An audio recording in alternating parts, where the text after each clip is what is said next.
그러면 지금으로부터 2026 한국정책학회 학예학술대회 특별기획 플래그십 세션을 진행하도록 하겠습니다. 저는 오늘 이 세션의 전체 총괄 진행을 맡게 된 한국정책학회장 이석환입니다. 인사드리겠습니다.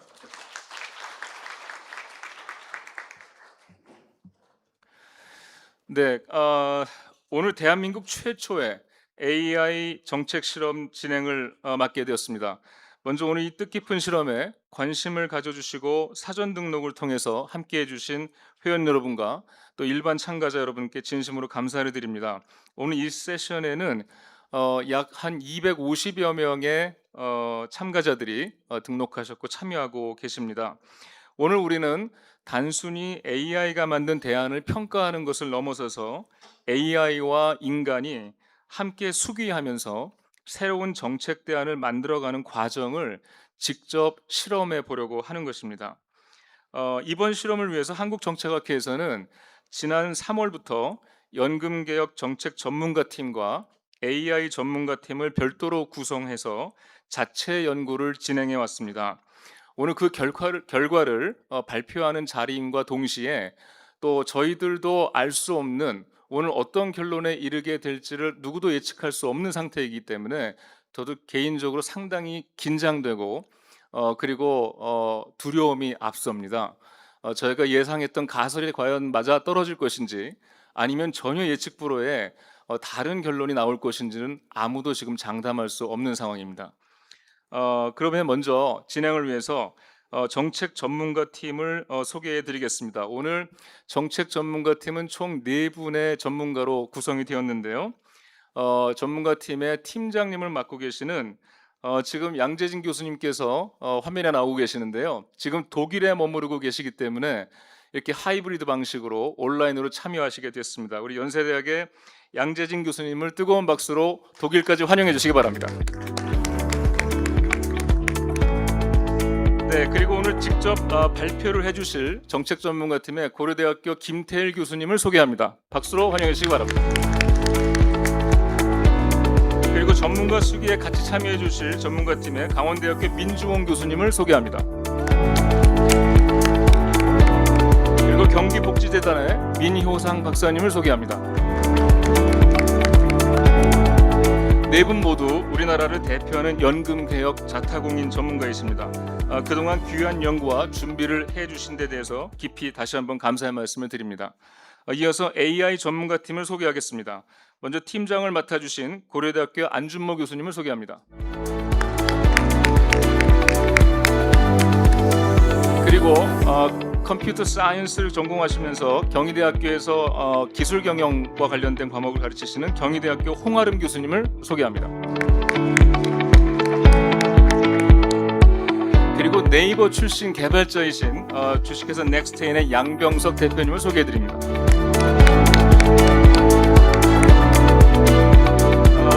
그리고 이번 정책 실험에서 빼놓을 수 없는 가장 중요한 참여 주체가 바로 AI 사람 전문가 팀 외에 진정 AI 연구진이 이 자리에 함께하고 있습니다.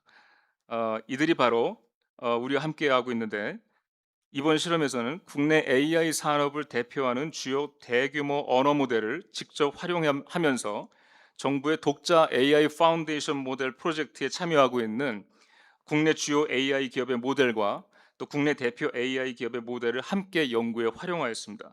그 연구진을 소개합니다. 화면을 바꿔주세요. 네, 오늘 연구진은 바로 이 세 사람이라고 표현할 수 있을지 모르겠습니다만은 업스테이지의 솔라 프로가 참여하고 있고, 그리고 LG AI 연구원의 KX4원이 참여하고 있고, 그리고 네이버의 하이퍼클로버 X가 현재 참여하고 있습니다.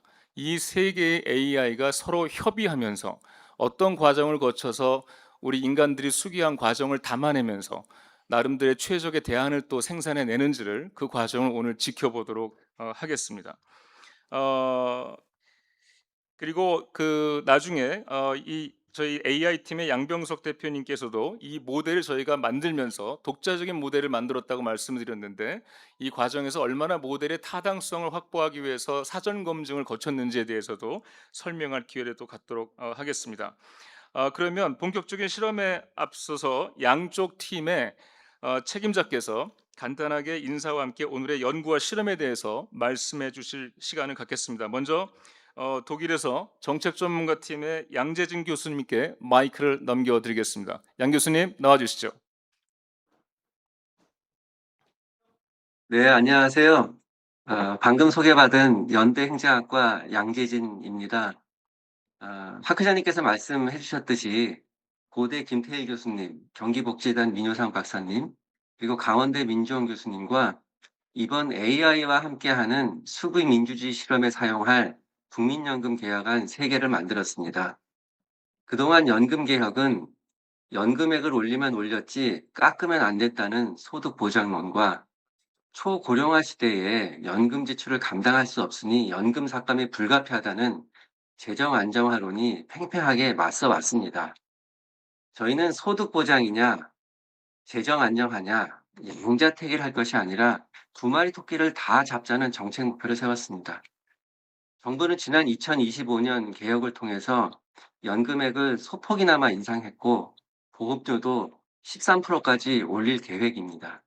그러나 약속한 연금을 그대로 다 주다 보면 40년 후에는 연기금이 고갈됩니다. 이후부터는 기금이 없으니 순전히 보험료 수입으로만 약속한 연금을 지급해야 합니다. 이때는 보험료율을 약 40%까지 인상해야 약속한 연금을 줄 수 있습니다. 이는 후세대에 큰 부담을 지우는 일입니다. 만약 보험료율을 40%까지 인상하지 못하면 연금 삭감이 연금 삭감이 이루어질 수밖에 없죠. 마치 2010년의 그리스처럼 말입니다.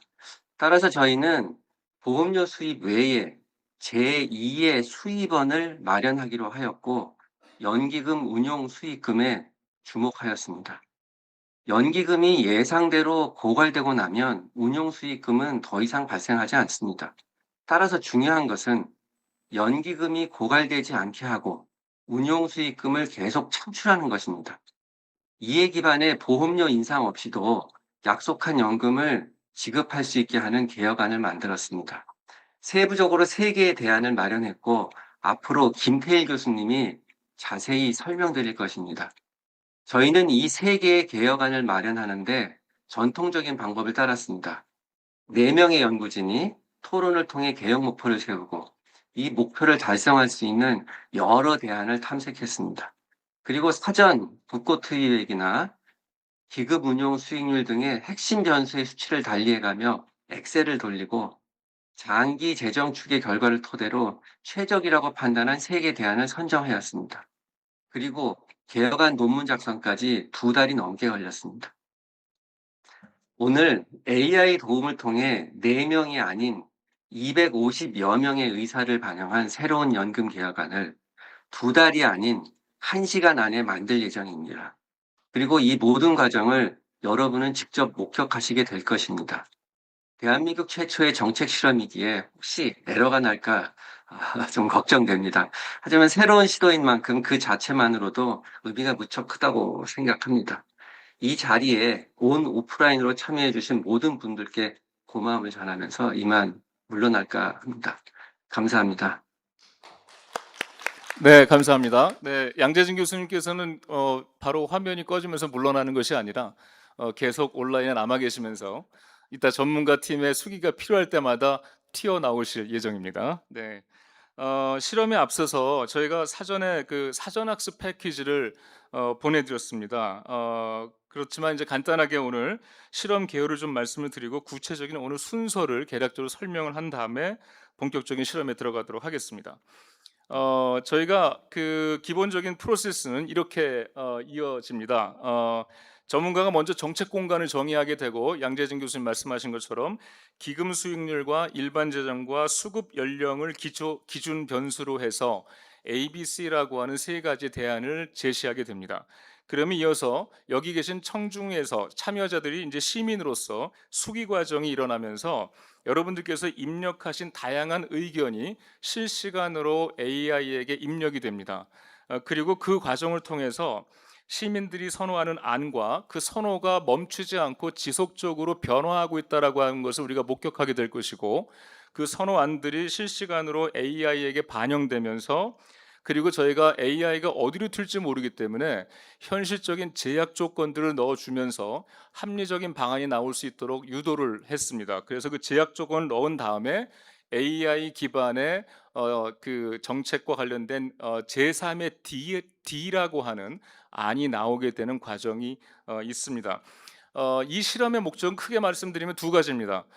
첫 번째는 아까 말씀드렸듯이 이 과정을 통해서 AI가 얼마나 팬시한 대안을 만들어내느냐가 우리의 관심이 있지 않습니다.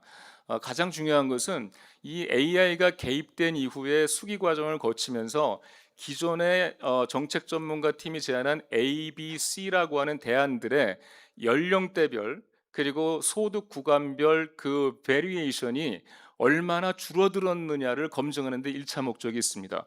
그것을 통해서 각각의 연령 간 세대 간의 소득 구간 간의 갈등의 소지가 될 수 있는 그 완화의 기반을 줄여주는 역할을 하는 것을 기대하고 있고, 그 과정의 모든 과정을 통해서 AI가 만들어내는 제3의 안이 있다면 그것을 우리가 보여주게 될 텐데, 그 D안을 과연 우리들이 얼마나 기존의 ABC 안을 다 선택했음에도 불구하고 새로운 D안이 나왔을 때 이것을 얼마나 현실적으로 수용할 의사가 있는지를 마지막으로 검증하는 실험을 갖게 됩니다. 이 두 가지의 목적을 여러분들께서도 염두에 두시고 실험에 함께 임해 주시면 감사하겠습니다. 그래서 오늘 순서는 크게 10단계의 프로세스를 거치게 됩니다. 잠시 뒤에 제가 QR 코드를 보여드릴 텐데, 여러분들 핸드폰 가지고 스마트폰 가지고 계신 분들은 바로 화면에다 찍으시면 입장이 가능하시고, 노트북으로 참석하시는 분들도 그 내용을 노트북으로도 사진을 찍을 수가 있죠. 예, 그 과정을 통해서 바로 입장을 하시면 되겠습니다. 그래서 만약에 들어가시면 첫 번째는 참여자 정보 입력 안내부터 시작이 됩니다. 여러분들의 나이와 그리고 소득 구간과 성별과 요 세 가지 변수를 간단하게 입력해 주시고 다음 단계로 넘어가는 클릭을 하시면 그다음부터 전문가 팀 ABC 안에 대한 김태일 교수님의 설명이 이어지게 됩니다. 그리고 그걸 토대로 해서 여러분들이 수기를 하게 되고 ABC 안에 대해서 내가 선호하는 안을 1차로 투표하는 순서가 이어지게 됩니다. 그리고 그 결과는 보여드리지 않습니다. 그리고 그 다음 단계로 가서 이제 AI가 여러분들이 투표를 하시면서 주관식으로 거기에 입력을 하게 되어 있습니다. 내가 A안을 입력하면 거기에 대한 사유를 적게 되어 있어요. 반드시 그걸 적어 주셔야 되고, 또 수용하지 않으면 비선택의 사유도 적어 주셔야 합니다. 그러나 너무 길게는 적지 않으셔도 됩니다. 키워드 중심으로 간략하게 적어 주시고 넘어가시면 됩니다. 그런 과정을 다 합쳐서 AI가 첫 번째 개입이 일어납니다. 그것이 바로 네 번째 단계인데요. AI가 우리가 사전에 분류한 5가지의 쟁점에 따라서 여러분들의 의견이 어느 쪽으로 분류된 의견이 가장 많은지를 보여줍니다. 즉 지금까지는 개인적인 판단으로 AI를 선택했지만, AI가 개입되고 나서 우리 이 방에 있는 250여 명의 전체 사람들이 어떤 생각을 가지고 있는지를 여러분들이 확인하시게 되는 거죠. 그리고 나서 그걸 기초로 해서 다시 전문가의 커멘트가 있은 후에 2차 수기 과정을 거쳐서 2차 투표를 들어가게 됩니다. 어떤 분들은 그래도 내 선호도엔 변함이 없어 하실 것이고, 어떤 분들은 전체 의견을 보고 나니 전문가 의견을 듣고 나니 나는 B안으로 바꾸겠어, 이런 분도 계실 겁니다. 그리고 나서 드디어 이제 7번째 단계에서 아까 말씀드렸던 세 개의 AI가 협의해 가면서 D라고 하는 새로운 대안을 생성해내기 시작합니다. 그리고 그 D안에 대해서 전문가들이 또 논평을 하고 3차 수기를 거친 후에 D안에 대한 별도의 선택할 수 있는 시간을 드립니다. 그리고 나서 최종적으로 이 전체적인 종합적인 분석 결과가 마지막 화면에 펼쳐지면서 우리가 그 결과의 함의를 찾게 되면서 이 실험을 마치고자 하는 것입니다. 자, 그러면 본격적으로 실험에 들어가도록 하겠습니다. 지금 보이시는 화면에 QR 코드를 찍어 주시기 바랍니다.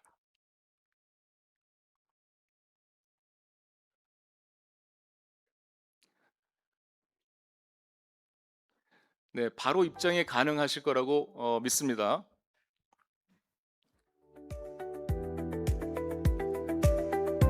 네, 화면을 넘어가도 되겠습니까?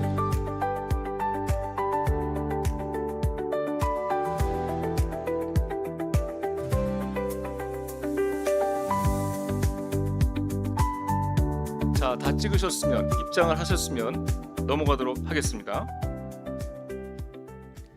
자, 그러면 본격적으로 이 실험을 위해서 여러분들의 성별과 나이, 소득 구간을 지금 입력해 주시기를 부탁드립니다. 여기도 AI 화면을 네, 바로 이 화면이 나오게 될 겁니다. 자, 시간이 많이 걸리지 않습니다. 세 가지의 정보만 입력을 해주시면 됐습니다. 자, 그리고 다음으로 넘어가겠습니다. 아, 죄송합니다. 아, 그렇군요. 네, 미처 경험하지 못했던 일들이 좀 벌어지고 있습니다. 다시 큐발로 돌려드리겠습니다.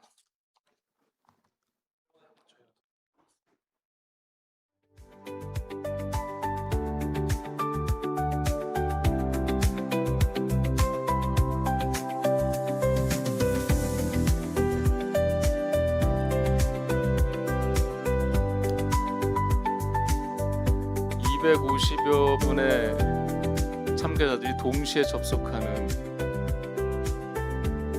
최초의 실험이 일어나고 있습니다.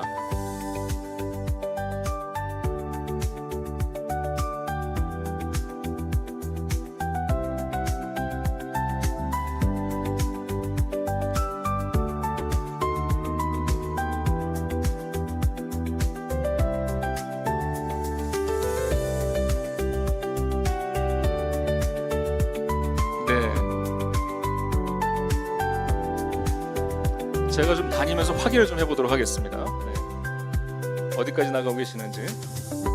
들어오셨죠? 네. 아, 행사 상태를 확인하고 있습니다라는 메시지가 뜨거든요. 사실 저희가 이 기술적인 문제를 예측 안 한 건 아닌데, 네? 네, 안 가고 있네요. 네, 가신 분들도 있고 이미. 네네, 천천히 가고 있습니다. 시간이 걸리더라도 어쩔 수 없습니다. 이게 진입이 안 되면 안 되니까.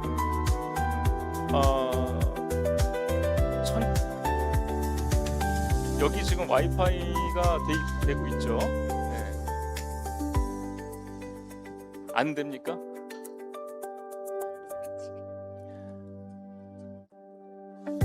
와이파이가 아니.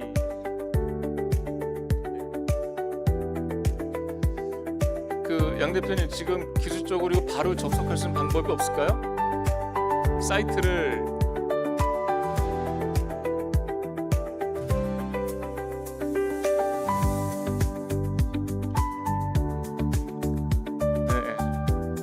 네. 조금 시간이 되긴 되는데, 네, 그러면 기다리겠습니다. 기다리면서 제가 좀 더 설명을 좀 기다리는 동안에 설명을 좀 드리도록 하겠습니다. 그러면 우리 김태일 교수님이 먼저 ABC안을 설명하는 시간을 좀 갖도록 하겠습니다. 계속 사이트에서 기다려 주시기 바랍니다. 네네, 화면 올려 다시 틀어주세요. 이것도 있는데요. 예, 뭐 시간을 절약하기 위해서요. 일단 제가 그 세계에 대한 설명을 하는 걸로 할게요. 이거를 15분 안쪽으로 설명 부탁드립니다. 예, 근데 일단 이제 제일 먼저 좀 확실히 해야 될 게요. 사실은 우리가 국민연금 개혁은 작년에 했죠. 작년 3월에 이미 작년 3월에 그러니까 보험료율을 9%에서 13%로 높이고 소득 대체율을 40에서 43%로 높이는 걸 했는데요. 근데 이제 작년에 했는데 왜 또 개혁이냐, 이제 뭐 그런 그러니까 그거에 대한 답을 먼저 해야 하는 거죠. 근데 사실 우리가 작년에 연금 개혁을 한 이유가 그 재정의 지속 가능성 때문이었잖아요. 그래서 그러니까 원래 그러니까 개혁 전에는 그대로 가면은 지금 뭐 당시에 한 1,300조 원 정도 있던 연금 적립금이 2050년대 중반이 되면은 전부 다 사라지고, 그러면은 그게 다 적립금이 전부 다 없어진 다음에 연금 급여를 지출하려면은 그 당시에는 보험료를 최소한 30% 이상으로 이제 내야만 하는데, 도저히 그거는 이제 가능하지 않다. 그래서 이제 작년에 연금 개혁을 하고 보험료를 높인 거죠. 근데 작년에 보험료를 높이긴 높였는데, 작년에 그 보험을 높인 결과로 원래는 보험료가 9%일 때는 2050년대 중반이면 전부 다 없어질 적립금이 한 10년 정도 더 뒤로 이제 늦춰진 거죠. 그래서 한 2060년대에 없어지는 걸로 10년 정도 늦춘 게 작년에 한 그 개혁이었죠. 근데 사실 작년 올해 조금 그 주식 시장이 좋아가지고 기금 수익이 조금 아니죠. 정확히 말하면 한 달 전까지 주식 시장이 좋아서 조금 그 적립금이 높았는데, 그래서 사실은 한 뭐 15년 정도 뒤로 늦춰지긴 했어요. 근데 그래서 15년 정도 뒤로 늦춰지긴 했는데, 어쨌든 기금이 없어진 다음에는 또 30% 이상의 보험료를 내야 한다. 그래서 이거는 도저히 30% 이상의 보험료를 내는 것은 가능하지 않다. 그래서 원래 작년에 연금 개혁이 끝났지만 그 뒤에도 전문가들 사이에서는 계속해서 이 개혁에 대한 논의가 이어지고 있었던 거죠. 그래서 오늘 하는 것도 그때 이제 나온 그 뒤에, 그러니까 2025년 3월의 개혁은 한 뭐 문제를 완화한 거긴 맞는데, 그게 완전한 해결은 아니니까 정말 완전한 해결, 완전한 지속 가능성 확보를 위한 개혁이 필요하다. 그런 게 이제 전문가들의 얘기였고, 그래서 오늘 우리가 제시하는 대안도 완전한 지속 가능성 확보를 위한 대안들입니다. 뭐 어쨌든 이게 아니구나. 뭐를 눌러야 될까요? 예. 근데 뭐 이제 그런 거고요. 그래서 이제 여기서 우리가 제일 중요한 게 뭐냐 하면은, 그러니까 최근 들어서 이 연금 전문가들 사이 어느 정도 합의를 본 게 뭐냐 하면은, 우리가 연금이 계속 지속 가능하려면은 적어도 연금 적립금이 계속해서 이제 상당한 규모가 계속해서 유지가 되면서 우리가 급여 지출을 할 때 보험료 수입과 그러니까 기금 수익에서 나온 거를 같이 그걸 가지고서 급여를 지출하는 그런 식으로 가야만 우리 같은 슈퍼 울트라 초 고령 사회에서는 지속할 수 있다. 그런 게 적어도 이 연금 개혁 전문가들 사이에서는 지금 어느 정도 합의가 된 겁니다. 그래서 우리가 지금 제시하는 것도 그렇다면은 앞으로, 그러니까 뭐 2060년, 2070년에 기금이 전부 다 없어지는 그런 게 아니라 계속해서 항구적으로 적립금을 상당 규모로 유지할 수 있는 그런 대안을 제시하는 게 오늘 우리가 하는 겁니다. 근데 뭐 그런 얘고요.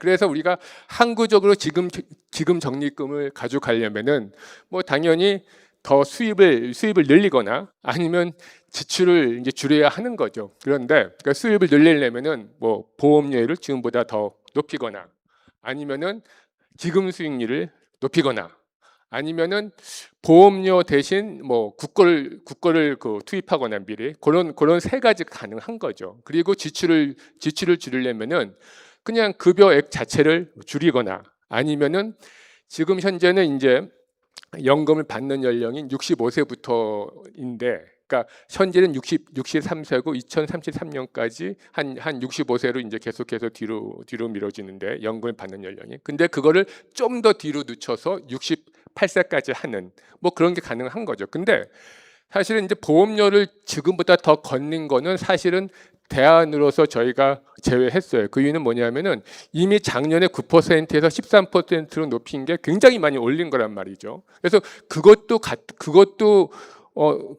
힘든데 여기서 더 올린다? 쉽지가 않고, 또 더 중요한 거는 이미 13%의 보험료와 43%의 소득 대체율에서는 거의 낸 것만큼 받는 거예요. 그래서 이것보다 보험료를 더 많이 높이면은 야 이거는 오히려 낸 것보다 적게 받는 것 같은 상황이 될 수가 있어서 아 이건 도저히 대안이 될 수 없다. 그래서 저희는 지금보다 보험료를 높인 거는 제외한 거죠. 그다음에 급여액을 줄이는 것도 야 그것도 뭐 지금도 그렇게 많은 게 아닌데 지금보다 급여를 줄인다? 그거는 대안일 수가 없다. 그래서 그것도 제외했죠. 그 두 가지를 제외하니까 남는 건 여기 있는 것처럼 기금 수익률을 높이거나 그러니까 국고를 그러니까 보험료를 높이는 대신 국고를 투입하거나 아니면은 수급 개시 연령을 65세에서 좀 더 뒤로 늦추거나 그런 세 가지 수단이 가능한 거죠. 예, 그래서 아 이거는 이제 그림 보여주는데 그래서 저희의 목표는 저기 그 바람직한 방향으로 한 것처럼 상당 규모의 적립금을 항구적으로 유지하는 거 그게 우리의 이제 목표입니다. 그리고 근데 그래서 이런 아까 말한 그 세 가지 조합에 의해서 대안을 개발했는데 그런 거에 우리가 기본 전제가 이런 것인데 뭐냐면은 우리가 국고를 투입하는데 국고 투입 규모는 그러니까 매년 투입하는 거예요. 매년 보험료를 올리는 대신 이제 국고를 투입하는 건데 매년 국고를 투입할 때는 암만 많아도 GDP의 1%보다는 작게 하자. 우리가 금년 경우, 그러니까 작년 같은 경우에 GDP 1%면 한 26조쯤 되거든요. 그거 굉장히 많아요. 그래서 뭐 막 너무나 마구 늘릴 수는 없으니까 최대한 GDP의 1% 이하로 하자 하는 거였고요. 다음에 그 기금 수익률인데 사실 우리가 최근에 주식 때문에 뭐 국민연금 수익률이 뭐 18%, 뭐 20%막 그렇게 하지만 사실 그거는 굉장히 비정상적인 거고요. 우리가 사실은 작년 전까지 24년까지만 해도 우리가 국민연금의 기금 수익률 목표가 4.5%였어요. 근데 이제 작년에 조금 그거를 높여서 한 5% 초반대로 하자. 그게 현재 국민연금 기금 운영의 목표예요. 근데 저희는 이거를 좀 더 높여서 사실은 지금 현재는 우리가 국민연금의 기본 목표 수익률이 5% 초반인데 우리는 이거를 5.5%까지는 하자. 왜냐하면은 도저히 그러지 않으면은 정말 어떻게 너무 힘들어서 좀 어렵겠지만 그래도 기금운용 수익률을 5.5%를 하는 거를 기본으로 하자. 그리고 좀 더 적극적으로 한다면은 6%까지 높이는 걸로 하자. 그런 이제 그런 조건을 줬고요.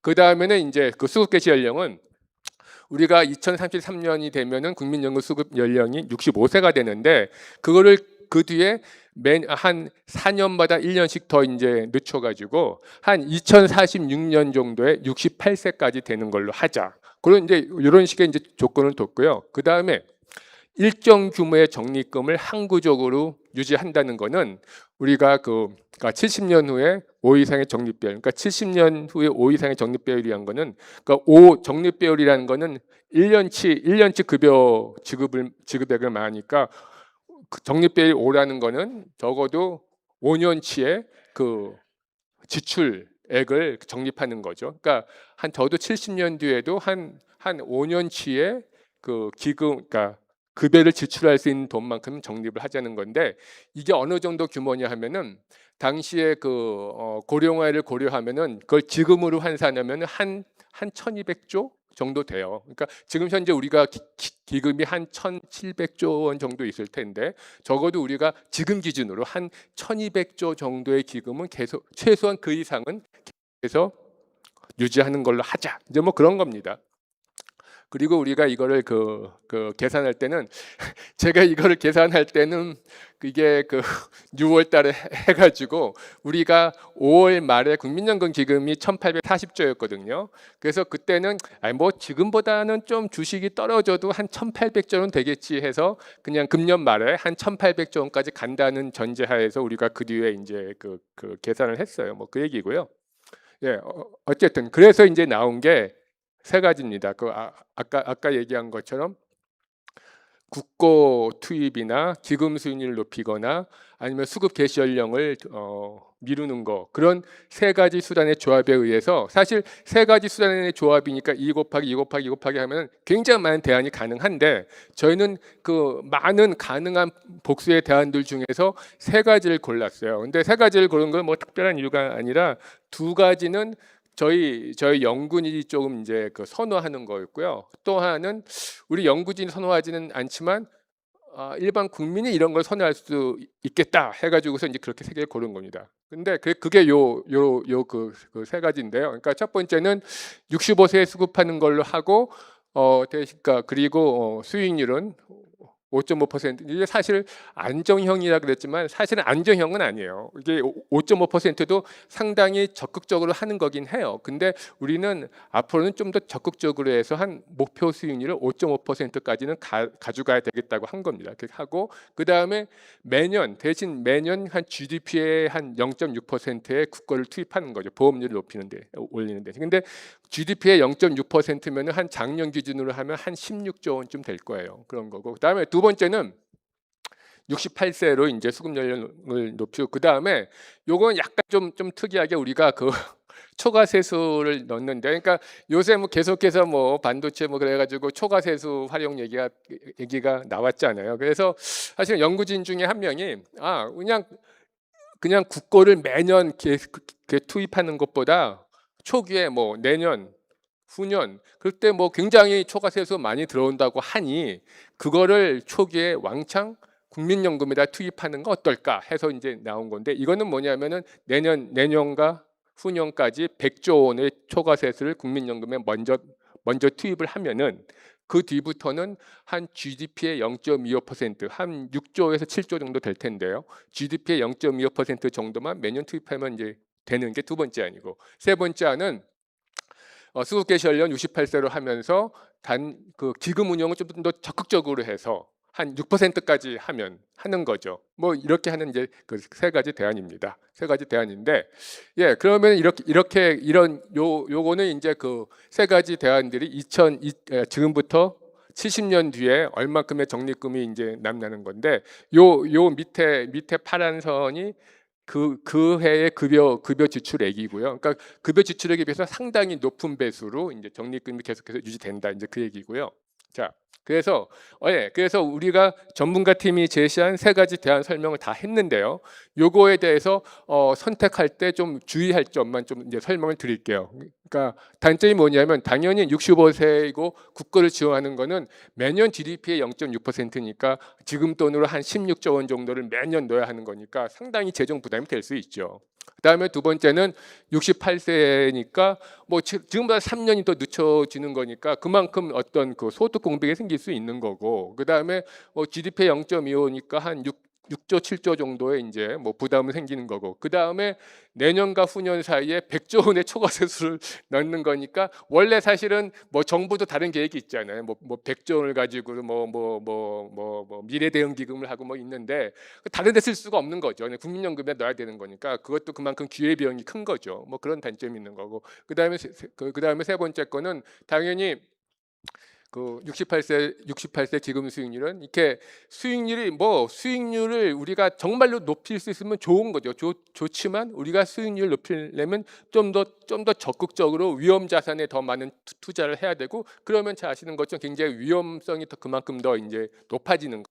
이제 그런 단점이 있는 거예요. 그래서 이런 것들을 고려해서 이제 대안을 선택해야 하는 거고요. 그다음에 여기에 그 필요한 보완 조처라고 한 거는, 그래서 저희 전문가들은 이렇게 재정을 투입할 때는 그거를 위한 목적세도 설치를 해야 되지 않을까, 뭐 그런 얘기. 그 다음에 우리가 65세에서 68세로 수급 개시 연령을 높이면은 그때까지 일할 수 있는 그런 여건을 마련해 줘야 되지 않을까. 근데 이거는 지금 당장이 아니에요. 앞으로 20년 뒤의 일이니까, 앞으로 20년 뒤에는 사실은 한 60대 후반까지 일하는 거는 그래도 좀 자연스러운 추세가 되지 않을까 하는 생각은 있어요. 그렇지만 어쨌든 간에 68세까지 수급 개시 연령을 늦춘다는 거는 그만큼 정부가 일할 여건을 마련해 줘야 되는 거고, 그 다음에 세 번째는 사실은 기금 수익률 6%까지 높이면 제일 좋은데, 그러면 굉장히 좀 위험성도 증가하는 거니까 이거는 5년마다 점검을 해서 정말 우리가 목표한 6% 수익률을 달성하지 못한다면은 그때는 플랜 B를 해야 되겠다. 여기서 플랜 B라는 거는 뭐 다른 게 없죠. 국고를 투입해야 하는 거죠. 이런 식의 보완이 필요하다는 게 요 세 대안에 대한 그 주의점입니다. 예, 이 정도의 지식을 가지고서 이제 택하시면 될 것 같습니다. 예, 설명 마칠게요. 네, 고맙습니다. 네, 그 사이에 네, 박수로 한번 맞이해주시죠. 네, 제가 마음이 급해서 지금 5G로 접근을 하셔야 이게 좀 되는 것 같아요. 와이파이가 한 번에 몰리니까 안 되는 경향이 있어서 아직도 안 들어가신 분 있으십니까? 한 분이라도 안 들어가시면 이게 너무 어려울 것 같아서. 네, 저 QR 코드 저기 또 있거든요. 네, 네.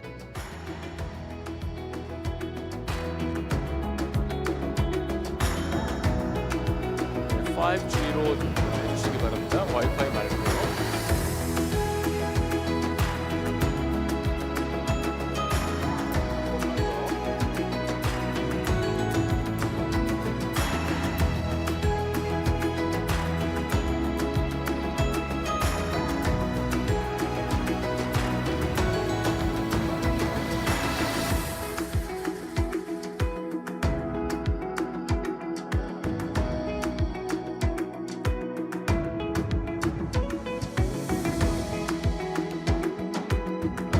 이 과정이 이렇게 또 장애인이 될 줄 미처 생각 못했네요.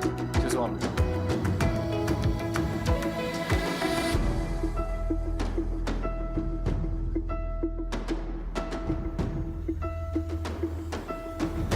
네.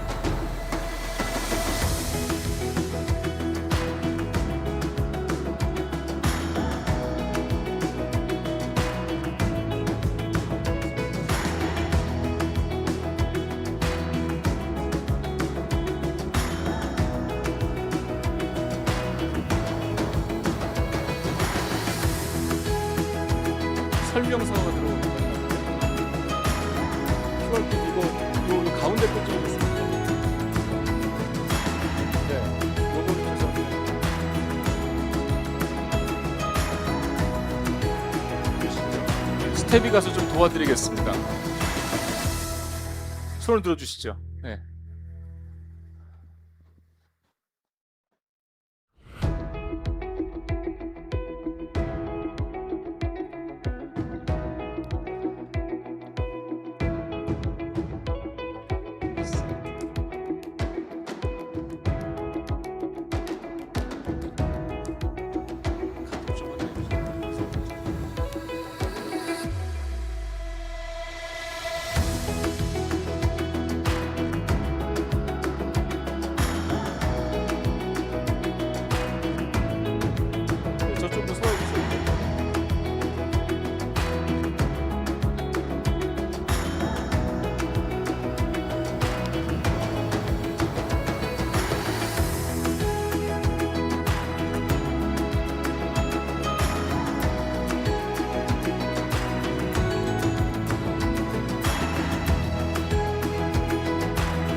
있습니다. 대단히 죄송하다는 말씀 또 드리게 되네요. 네. 그 화면을 좀 띄워주시겠어요, 그러면? 네. 이 화면이 지금 넘어가 있는 상태이거든요. 지금 여러분들이 나이와 소득 구간과 성별 다 적으셨고, 그리고 저희들이 여기서 이제 어드민에서 이걸 넘겼습니다. 그래서 여러분들 사이트로 들어오시면은 요 화면이 나오실 거예요. 그럼 이제 김태일 교수님이 설명을 하셨기 때문에 이제 A, B, C 안 중에 하나를 이제 선택하는 과정이 남아 있는데, 지금까지 전문가들이 설명을 했고, 그다음에 여러분들이 질문하실 차례거든요. 그래서 A, B, C와 관련해서 전문가 선생님들한테 질문이 있으시면 지금부터 질문을 좀 해주셔야 되거든요. 혹시 궁금하신 사항이 여기서 있으실까요? 혹시 이해가 잘 되지 않는 부분이나 선택하기 전에 꼭 확인하고 싶은 내용이 있으시면 자유롭게 일단 질문을 제가 부탁을 좀 드려야 될 것 같습니다. 네, 우리 하현상 교수님. 네. 네.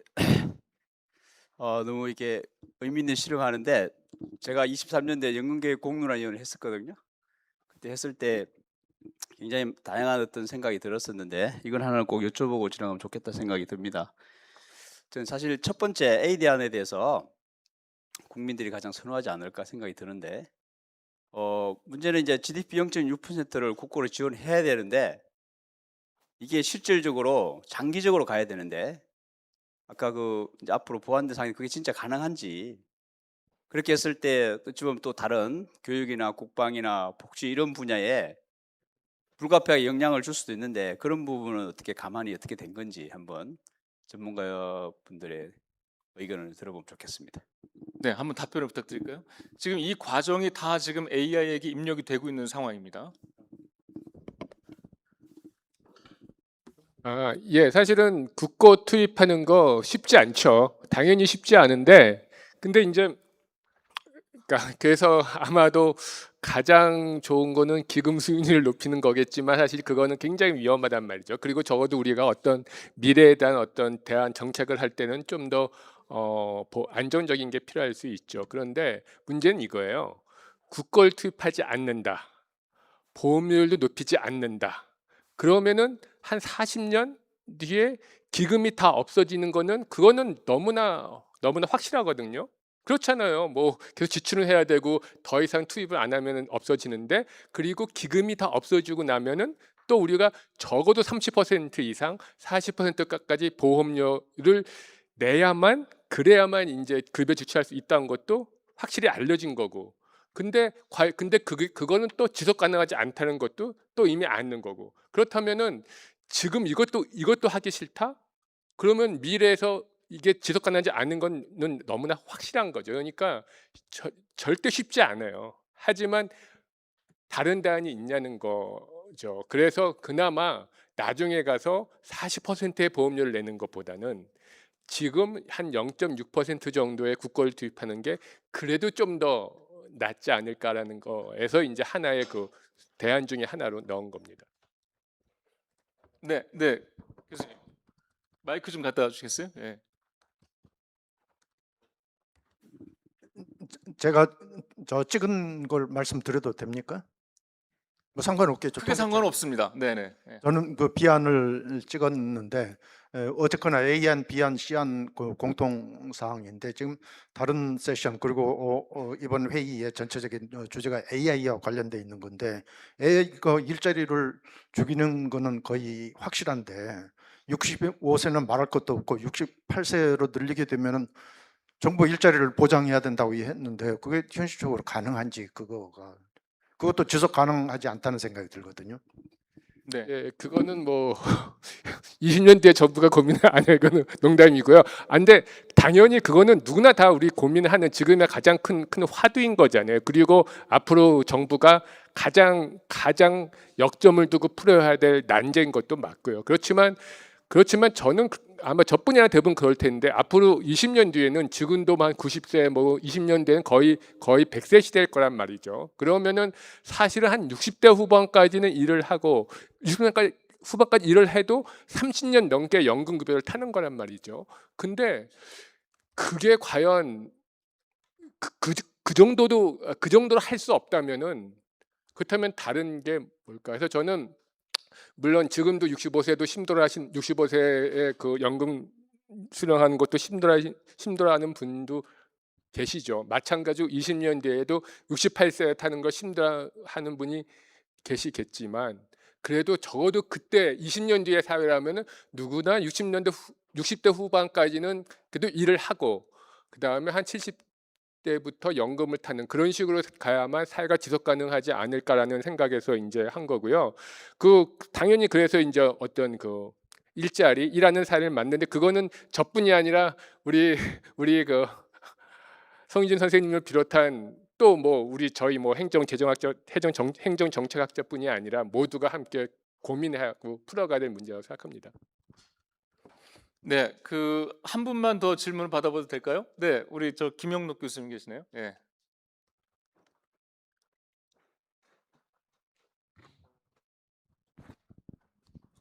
예, 강원대학교 행정학과의 김영록입니다. 존경하는 김태일 교수님 설명 잘 들었고 그 대안도 잘 들었는데요. 저는 그 A안이 가장 합리성이 극대화된 대안이라고 생각합니다. 뭐 이런 말 드려도 되나요? 네네네, 말씀. 예, 사실은 그 저도 이제 재무행정을 전공한 학자로서 그 국민연금에 대한 예산 편성의 필요성에 대해서 이건 언제 실현돼도 실현돼야 된다고 생각이 되고 그리고 이제 지금 연구진이 제안한 A안 같은 경우가 이제 그나마 그 예산에 대한 충격을 좀 줄일 수 있는 안이 아닐까 그런 생각을 해봤습니다. 그리고 이 B안하고 C안은 굉장히 특수한 상황이잖아요. 초과 세수가 발생했다는 거는 올해 이제 초과 세수가 50조 원 정도 발생하는데 그걸 예정하고 있는데 실제로 이런 상황들이 우리나라 그 예산 역사에서 흔했던 상황인지 한번 돌이켜 볼 필요가 있습니다. 굉장히 이례적인 상황이고 앞으로도 종종 발생하지 않을 상황이라고 저는 생각이 됩니다. 그리고 초과 세수가 발생한다 하더라도 실제로 우리나라는 그 세계 잉여금에 대해서 국가재정법을 개정해야 되는 문제가 있습니다. 그래서 지금도 이제 그 교육 교부금이라든지 교부세에 대한 우선 편성 조항을 그 국가재정법에서 규정하고 있는데 법 개정에 대한 문제도 굉장히 난항이 예상될 거라 생각이 됩니다. 그리고 C안 같은 경우는 아까 이제 김태일 교수님께서 말씀하셨지만 기금 수익을 극대화한다는 것은 굉장히 리스크가 큽니다. 그래서 기금을 운용할 때 사실은 하이 리스크를 짊어진 상태에서 위험 자산에 대한 투자가 병행돼야 되기 때문에 이것도 사실은 국민연금에 대한 투자 방안으로 적절하지 않다 이렇게 생각이 됩니다. 그래서 저는 뭐 A, B, C안 중에 선택을 하라면 별로 선택의 여지가 없지 않을까 이런 생각이 듭니다. 예, 이상입니다. 네, 예, 지금 네. 김용록 교수님이 그 A, B, C 안의 장단점을 좀 더 명확하게 설명해 주신 것 같습니다. 감사합니다. 네, 이제 시간상 너무 죄송합니다. 예, 충분한 시간을 좀 드리고 싶었지만, 자, 이제 이 정도로 일단은 요 1차 수기를 좀 마치고요. 이제 선택을 아마도 다 하셨을 것 같은데요. 선택을 하시고 지금 여러 가지 말씀 안 주신 분들도 지금 내용들을 참고하셔서 이제 다음 화면으로 선택하시고 그 다음 화면 넘어가도록 하겠습니다.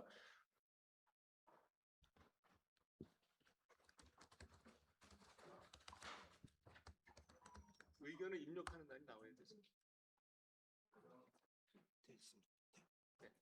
밑에 화면을 좀 내려주시죠. 의견을 입력하는 날이 있나요?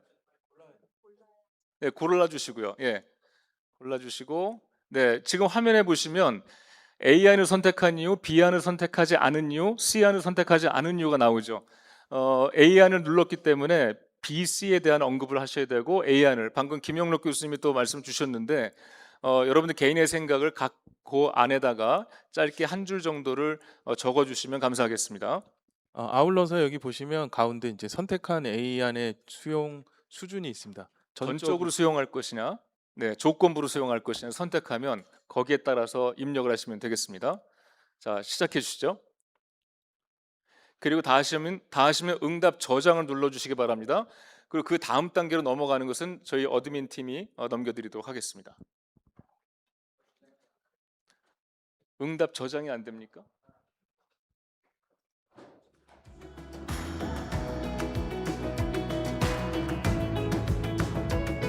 응답 저장은 따로 안 해도 되죠?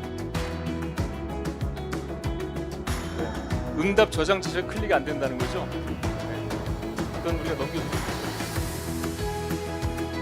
눌러야 되는데 안 눌려져. 네.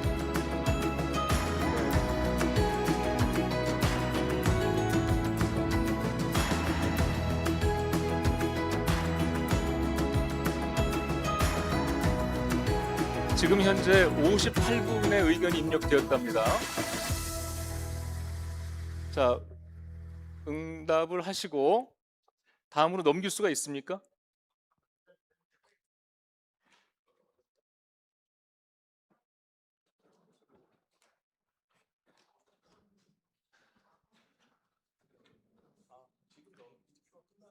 그러니까 좀 더 기다려야 될 거 아니에요. 예.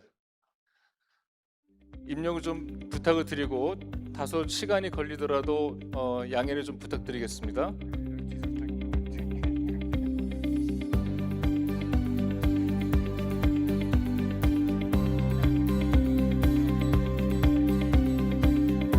들어가 주세요.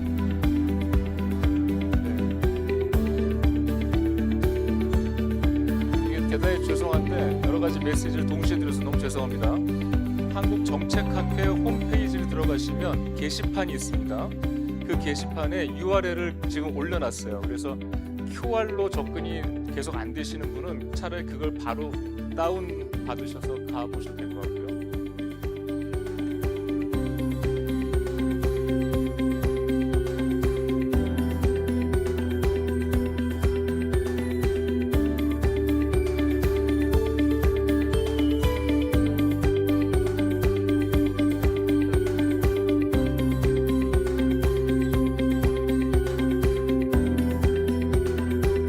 지금 응답 저장을 눌렀는데 안 눌려진다고 하시는 분들인데 그게 정상이라고 합니다. 기술적으로. 네, 색깔이 막 나오지 않더라도 그러니까 조금 기다려 주시기 바랍니다. 많은 분들이 의견이 입력할 때까지 좀 기다렸다가 다음 화면을 넘기도록 하겠습니다.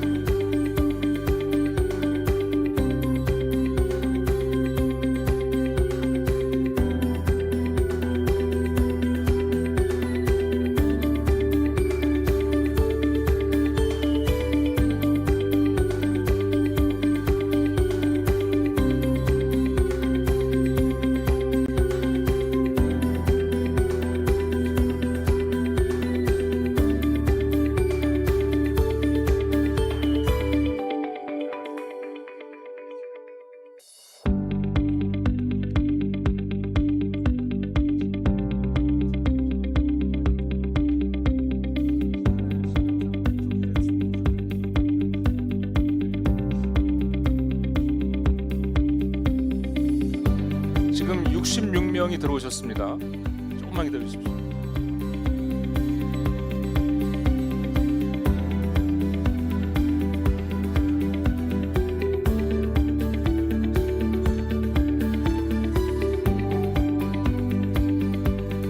자, 너무 죄송합니다. 하여튼 70명 정도로 해서 끊겠습니다. 저희가 시스템에 70명까지만 들어오면 여기 계신 분들의 의견을 다 못 받아들여도 원래는 200명 이상이 들어온 의견을 바탕으로 가려고 했는데 도저히 시스템상 지금 이게 딜레이가 돼서 안 될 것 같습니다. 70분 되면 알려주세요. 네.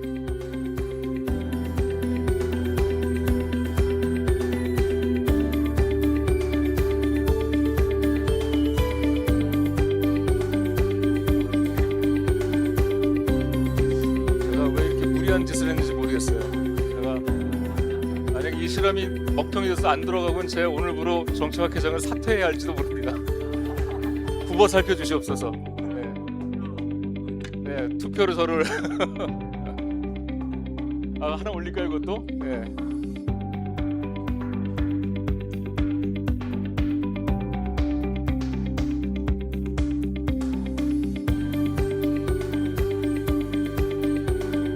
제가 사실 이거 하면서 어제 잠을 못 잤어요.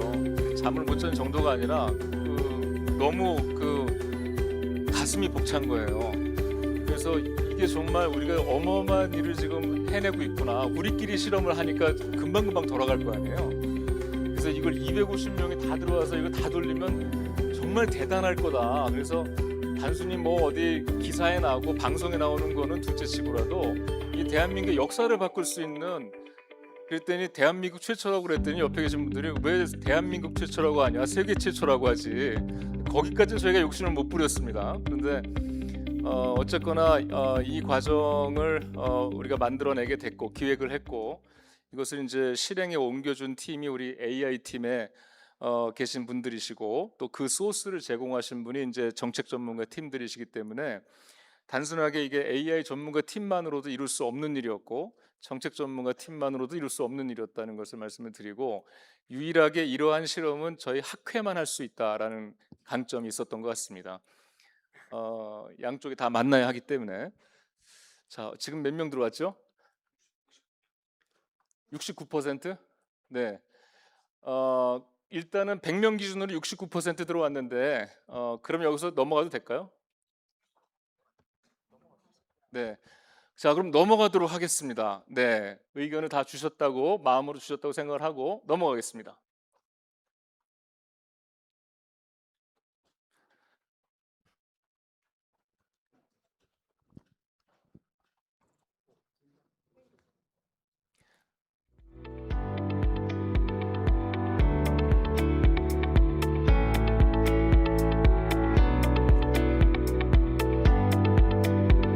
네, 여기서도 넘어가는 게 시간이 좀 걸리네요.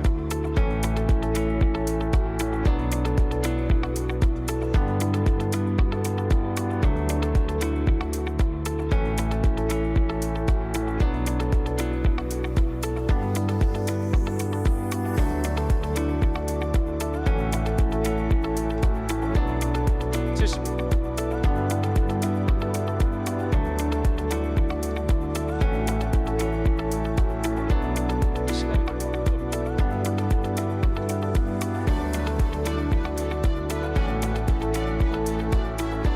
그 옛날에 라이트 형제도 비행기를 띄우는데 처음 띄울 때는 30초도 못 날랐다고 그래요.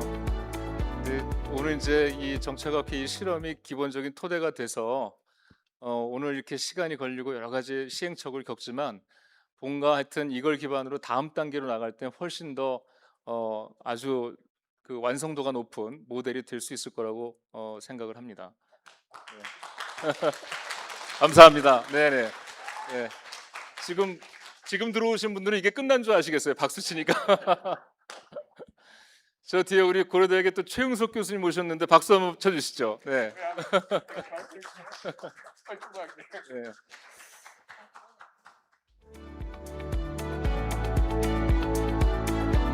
오늘은 고려대학교 행정학과 팀이 전원 출격을 하신 것 같아요, 거의. 네.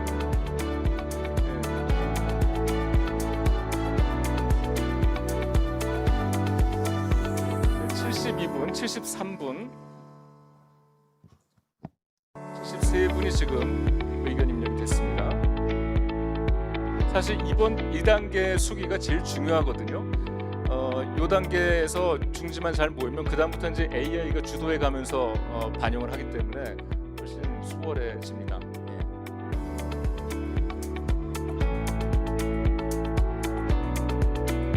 자, 계속 기다리는 겁니까? 넘어갔죠. 근데 아직 의견이 안 나오고. 자, 화면이 넘어갔습니다. 그래서 여러분들이 입력하신 내용을 토대로 AI가 5개의 쟁점을 설정하고 각각의 쟁점에 몇 분이 일치된 유사한 의견을 내셨는지를 이제 통계로 보여주고 있죠. 자, 화면이 나오고 있습니다. 자, 재정 지속 가능성과 관련해서 멘트를 하시고 거기에 대한 사유를 적으신 분이 총 16분이 계셨어요. 16건이라고 하겠습니다. 올라가 주시죠, 화면을. 세대 간 형평성에 대한 우려가 된다. 또 이것이 제일 중요하다고 생각한다 하는 부분이 또 3건이 있었고, 그리고 노후 소득에 대한 적정성이 또 중요하다 하는 것이 5건이 분류가 됐고, 또 행정적 실행 가능성 이런 것들이 1건이 됐는데, 예, 34건으로 올라왔는데 전체는 지금 70몇 명이 응답하신 거잖아요. 근데 그걸 취합하다 보니까 그렇게 됐다는 거죠. 네네. 마이크를 대고 좀 말씀 주실래요? 예. 예, 여보세요? 네. 719개의 219건에 들어왔고요. 73명이 각 3개씩 작성을 하셔서, 그리고 현재 이 219건을 AI가 하나씩 보고 다 분류를 하고 있는 중입니다. 아, 지금 시간이 걸리지만 늘어나는 거예요, 숫자가? 네네. 네.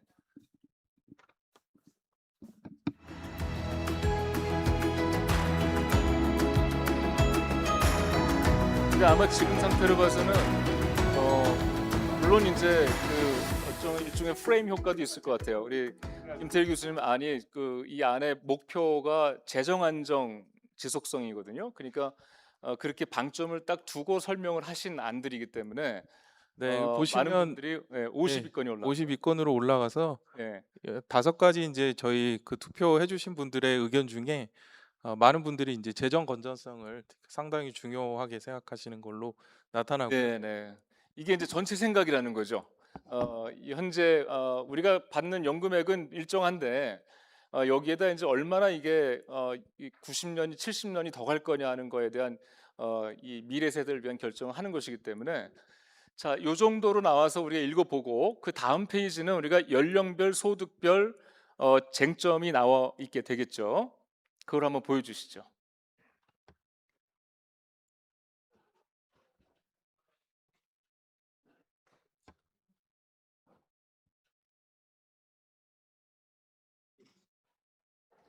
네, 다음 페이지로 넘어가는데도 좀 부담이 되겠죠? 저 쟁점별로 아마 나이대별로 이렇게 보여주게 될 것 같아요. 이게 홈페이지가 그때그때 빨리빨리 넘어가면 좋지만 사실은 이게 라이브로 이렇게 AI 수기하는 게 세계 최초 맞는 것 같습니다. 상당히 어려운 일이고요. 이게 또 여러 가지 연산을 또 3개의 AI를 동시에 돌리면서 동시에 또 이걸 보여줘야 되기 때문에 여러 가지 이제 또 시간이 생각보다 걸릴 수는 있습니다. 그래서 굉장히 자연스러운 현상이고요. 정책학회 예산을 많이 지원해 주셨으면 저희가 GPU 좀 사갖고 좀 빠방하게 하실 수 있는데 저희가 지금 굉장히 영세하게 그 연구비 거의 없이 그 컴퓨터 서버 하나로 이게 진행을 하니까 어려움이 많은 것도 솔직히 사실이고요. 회장님께 박수 한번 주세요. 고생 많으셨습니다. 제가 학회장이 일 욕심이 많아가지고 뭘 하려고 했더니 다 기획이더라고요. 근데 그 기획을 막 했는데 그 기획이 다 돈이더라고요. 그래서 결국 저질러 놓고 보니까 결국 사무국에서 계속 눈치를 주는 거예요. 돈이 들어가니까. 그래서 처음에 이 프로젝트를 기획하면서 여기 이제 보건복지부 차관님 가셨죠? 안 계시죠 여기? 예. 보건복지부를 저희가 몇 번을 찾아갔어요. 그래서 이런 어마어마한 실험을 하려고 하니까 좀 프로젝트를 달라. 그런데 보건복지부가 가장 두려워하더라고요. 왜냐하면 혹시 AI가 돌려가지고 이상한 결론이 나오면 자기네가 복지부에서 추진하는 이 방향이 있는데 이것이 또 뭐 기사에 나오고 뭐 정책학회에서 했는데 이렇게 나왔다더라 하면은 큰 이제 디제스터가 되는 거예요. 그래서 결국 그 돈을 안 주더라고요. 다른 거 하시면 안 되겠냐. 그래서 이제 돈은 드리겠다. 근데 다른 거를 해다오. 이건 안 될 것 같다. 그래서 결국은 정부 부처로부터 이걸 받는데 실패했어요. 그래서 제가 결정을 내렸습니다. 네.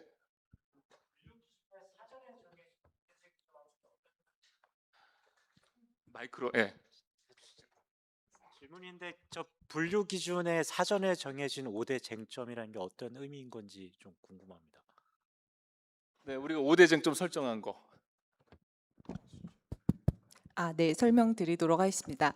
저희가 AI 안이 제너레이션 될 때 여러분들께서 아까 A, B, C 안에 대해서 이제 수용의 여부에 대한 얘기들의 선택을 해주셨고, 그리고 거기에 대한 이유를 적어주셨습니다. 뭐 이유는 사실 여러 가지 여러분들이 그 안에서 주관식으로 입력을 하는데 이제 AI가 이해할 수 있도록 저희가 컨텍스트, 인 컨텍스트 러닝 방식의 퓨샷 알고리즘을 써서 여러분들이 입력한 지적한 것들을 저 5대 지표로 분류하겠고, 저 5대 지표에 해당하는 내용들, 첫 번째 재정 지속 가능성. 여러분들이 재정에 대한 주관식 답변을 쓰시면 저기로 분류되도록. 그래서 문맥상 그 재정하고 관련된 어떤 단어가 있어도 여기에 분류가 되게끔 그렇게 코딩을 했고요. 그리고 세대 간의 형평성, 그래서 청년 가입자들의 부담을 좀 줄인다, 이런 문맥적인 의미를 여러분들이 주관식 답변을 주셨으면 이쪽으로 코딩되도록 그렇게, 그래서 인 컨텍스트 러닝 방식의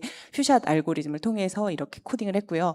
이제 질문 주신 저 5대 영역에 대한 부분은 연금개혁 전문가팀에서 기존 문헌 연구를 통해서 재정 지속 가능성, 세대 간 형평성, 노후 소득의 적정성은 굉장히 많은 논문에서 인용이 됐던 카테고리고, 정치적인 수용성과 행정적 실현 가능성이라는 두 카테고리를 더 두었습니다. 그리고 하나 더, 여러분들이 이제 그 내용을 자세히 안 써주시거나 그러고 그 내용에 대해서 사실 어떤 의견이 없는 경우는 미분류로 해서 넘어가도록 해서 지금 216건의 안이 들어왔고요. 그것들을 분류하는 작업을 하고 있습니다. 그래서 요게 끝나면 여러분들이 그 내용을 가지고 보실 수 있는 내용입니다. 네, 지금 화면이 약간씩 바뀌고 있는데 노후 소득 적정성 분야가 또 늘어나고 있어요. 그래서 두 번째로 일단 높아지는 것이 이제 3번에 수급 지연에 따른 소득 공백 보호를 요구한다, 이것이 필요하다라고 생각했던 분들이 많은 것 같습니다. 넘어가는 게 시간 걸리나요? 시간이 좀 걸리고요. 이게 저희가 이제 어떤 뭐 다 완성된 사람이 다 정해갖고 자연스럽게 데몬스트레이션처럼 넘어가시는 걸 기대하시겠지만, 사실은 실시간으로 이걸 다 텍스트 마이닝으로 분석해서 매치를 하고 이제 뿌려주는 단계이기 때문에 시간이 약간 걸리는 것처럼 나타나고요. 보시는 것처럼 숫자가 조금 바뀌고 있습니다. 그래서 이 분류가 끝나면 이제 다음 화면으로 넘어가면서 이제 AI가 여러분들이 어떤 거를 좀 센시티브하게 생각하시는지를 잘 고려를 해서 지금 그 작업도 이제 여러 가지 작업이 이제 병행해서 하고 있는 거거든요. 그래서 이제 소위 말하는 이제 D안을 만들어서 또 보여드리는 단계로 넘어갈 것 같습니다. 왜 이렇게 구성이 됐는지 좀 기술적인 측면에서 말씀을 드리면요.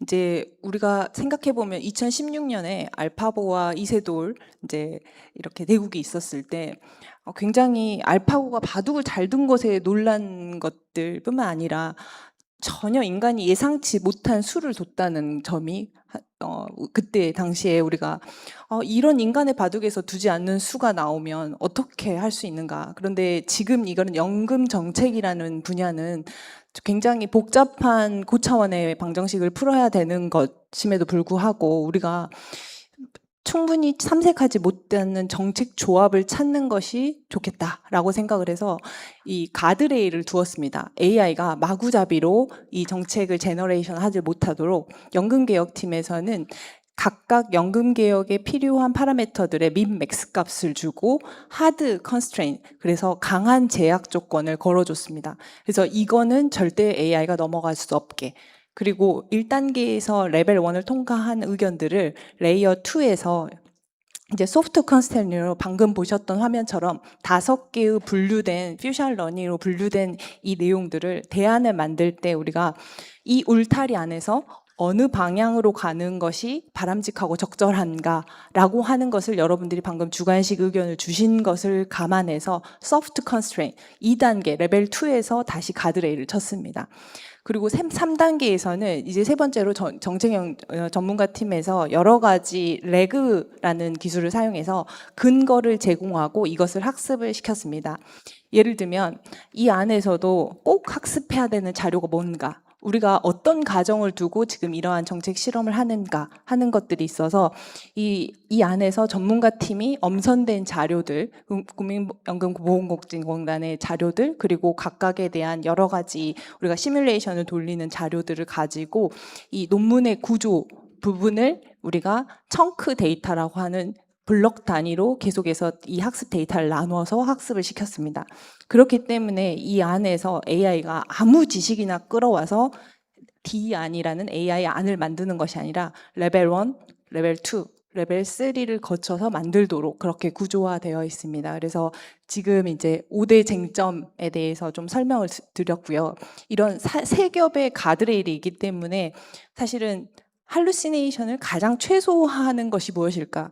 그리고 우리가 이제 독자 파운데이션 모델을 써서 이 세 모델을 같이 쓰는 것의 의도 그게 될 건데요. AI가 어떤 근거나 제약 조건을 가지고 우리가 대안을 여러 가지 탐색하는 데 있어서의 그 로드맵을 준 것이고, 우리가 가두리 양식장을 치듯이 레벨 1, 2, 3로 이렇게 구조화됐고, 이 안에서 전문가 팀이 휴먼 인 더 룹으로 계속해서 살펴보면서 그 다음 단계로 넘어갈 수 있게 하기 위해서 이렇게 좀 딜레이가 되는 것을 좀 양해해 주시면 좋겠습니다. 네, 말씀드린 순간 하여튼 재정 지속 가능성이 100건이 넘어가고 있고요. 밑으로 화면을 좀 올려주시겠어요? 네, 15건, 20건 노후소득 적정성이 치고 나오기 시작했습니다. 네, 아마도 첫 번째, 두 번째, 세 번째 세 조건들에 대해서 약간의 이제 편차가 생기면서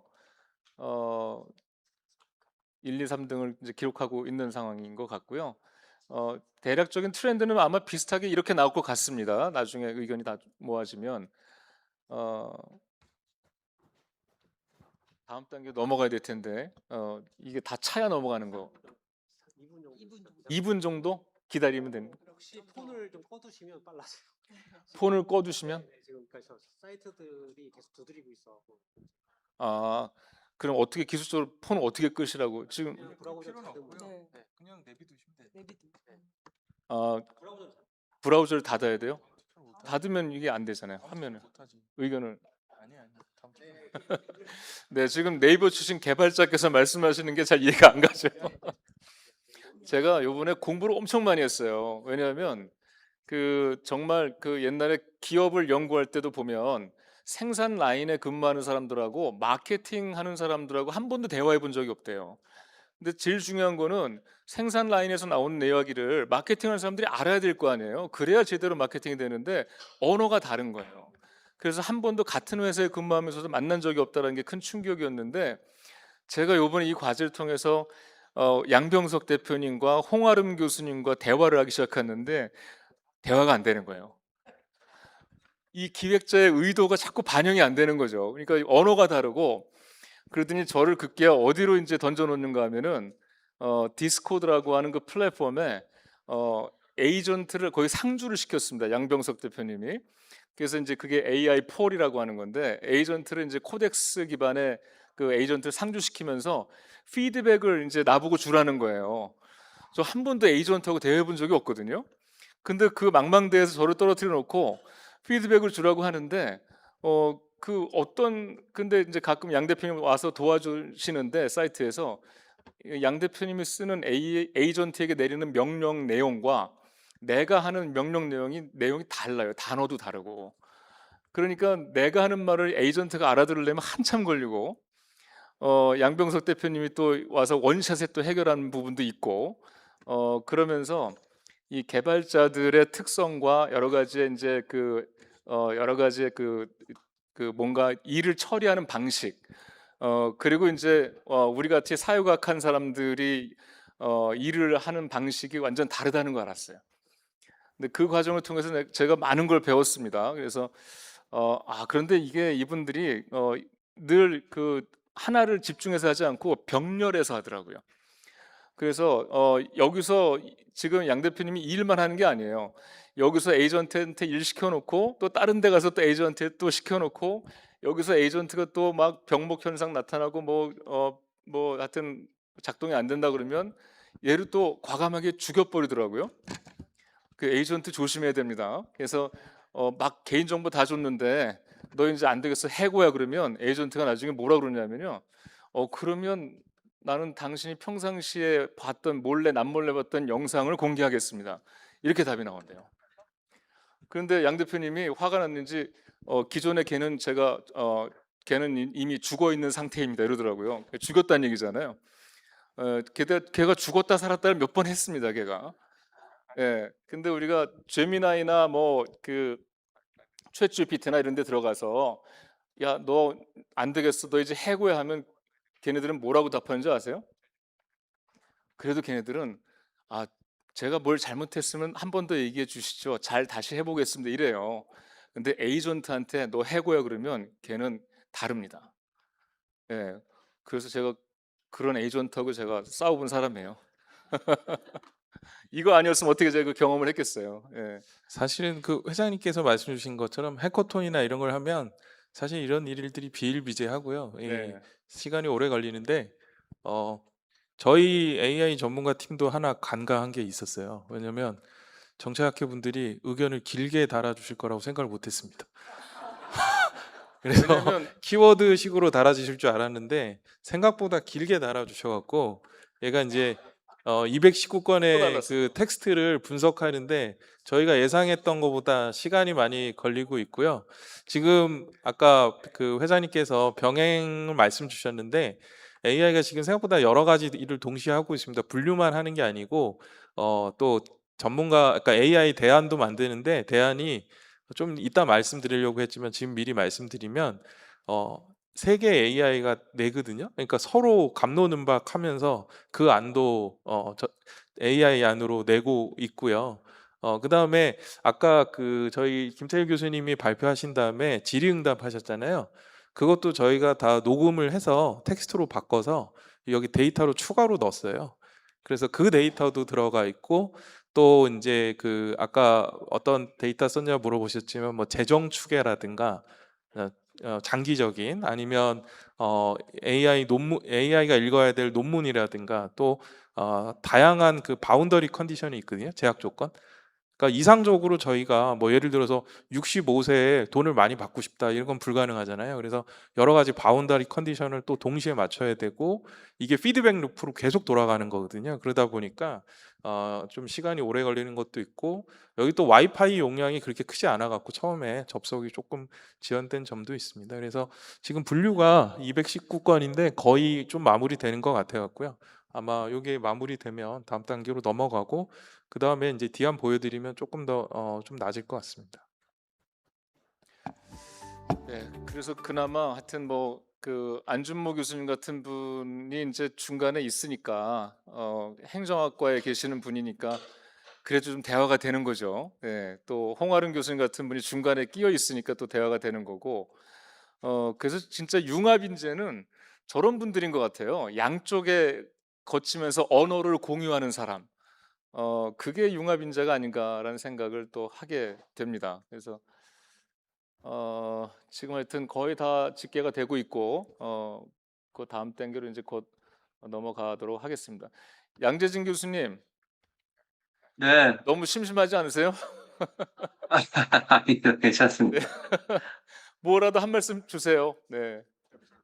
네, 그 이미 뭐들 그 김태일 교수님과 질의응답을 통해서 어느 정도 또 추가적인 그 지식과 이해를 가지셨을 것 같은데 이만 뭐 시간이 조금 더 기다려야 된다 그러면 그 저희가 만든 안에 대해서 조금 더 말씀을 좀 드리고 싶습니다. 질문에 관련해서요. 그 기금 필요성 문제 좀 다시 한번 말씀드리고 싶은데 기금이 고갈된 이후에는 운영 수익금을 보험료 수입에 더할 수 없으니까 보험료를 최대 38%까지 40% 가까이 올려야 된다고 말씀을 해주셨고 만약에 보험료를 올리지 못하면 약속한 연금을 줘야 되니까 국고가 그때 다시 또 들어가야 되는 거 아니겠습니까? 마치 지금 공무원 연금처럼 공무원 연금에 보험료 수입 깎으면 안 되니까 지금 매년 10조씩 지금 국고가 들어가서 연금을 공무원들에게 주고 있거든요. 마찬가지로 국민연금이 되어야 되는데 이 경우에는 GDP의 4%를 국고로 해서 보험료 수입에 더해서 연금 지출을 해야 됩니다. 국고 4%를 할 것이냐? 아니면 지금 우리가 6%나 뭐 촉과세에서 활용하면 0.25%를 지금부터 알아. 넣어서 그거로 기금을 살려서 운용 수익금을 활용할 수 있게 하느냐 이런 선택이 되겠습니다. 그다음에 68세까지 이제 조금 우리가 연금 수급 개시 연령을 올리자라고 하는 안들을 이제 2개나 마련했는데요. 이미 독일이나 스웨덴 같은 나라는 68세입니다. 68세로 해서 많은 나라들이 그렇게 가고 있어서 저희도 앞으로 좀 불가피하지 않을까 이런 생각을 하는 겁니다. 그리고 이제 그 기금 수익률 문제인데 그 지금 국민연금만 사실은 우리가 생각하는데 국민연금은 전체 기금의 한 25% 차지하고요. 해외 주식이 나머지 한 25%, 그다음에 한 나머지 거의 반 이상이 채권, 그다음에 나머지는 대체 투자라고 그래가지고 뭐 그 인프라 투자하고서 도로 수익률, 도로 통행료 받는다던가 아니면은 뭐 그 해외 빌딩 같은데 임대해서 임대료 수입 받는 거 이런 거에서 또 안정적인 부분들이 상당히 또 많이 있습니다. 그래서 수익률 변동성이 우리가 생각한 것처럼 지금 우리는 국내 주식시장처럼 그렇게 크지는 않다라는 거고요. 그 다음에 그 수익률이 그러니까 올해까지 88년에 연금이 시작해서 국민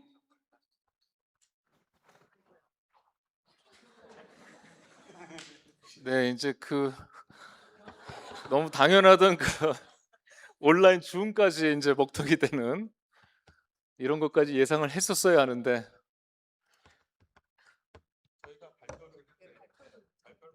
네네 네.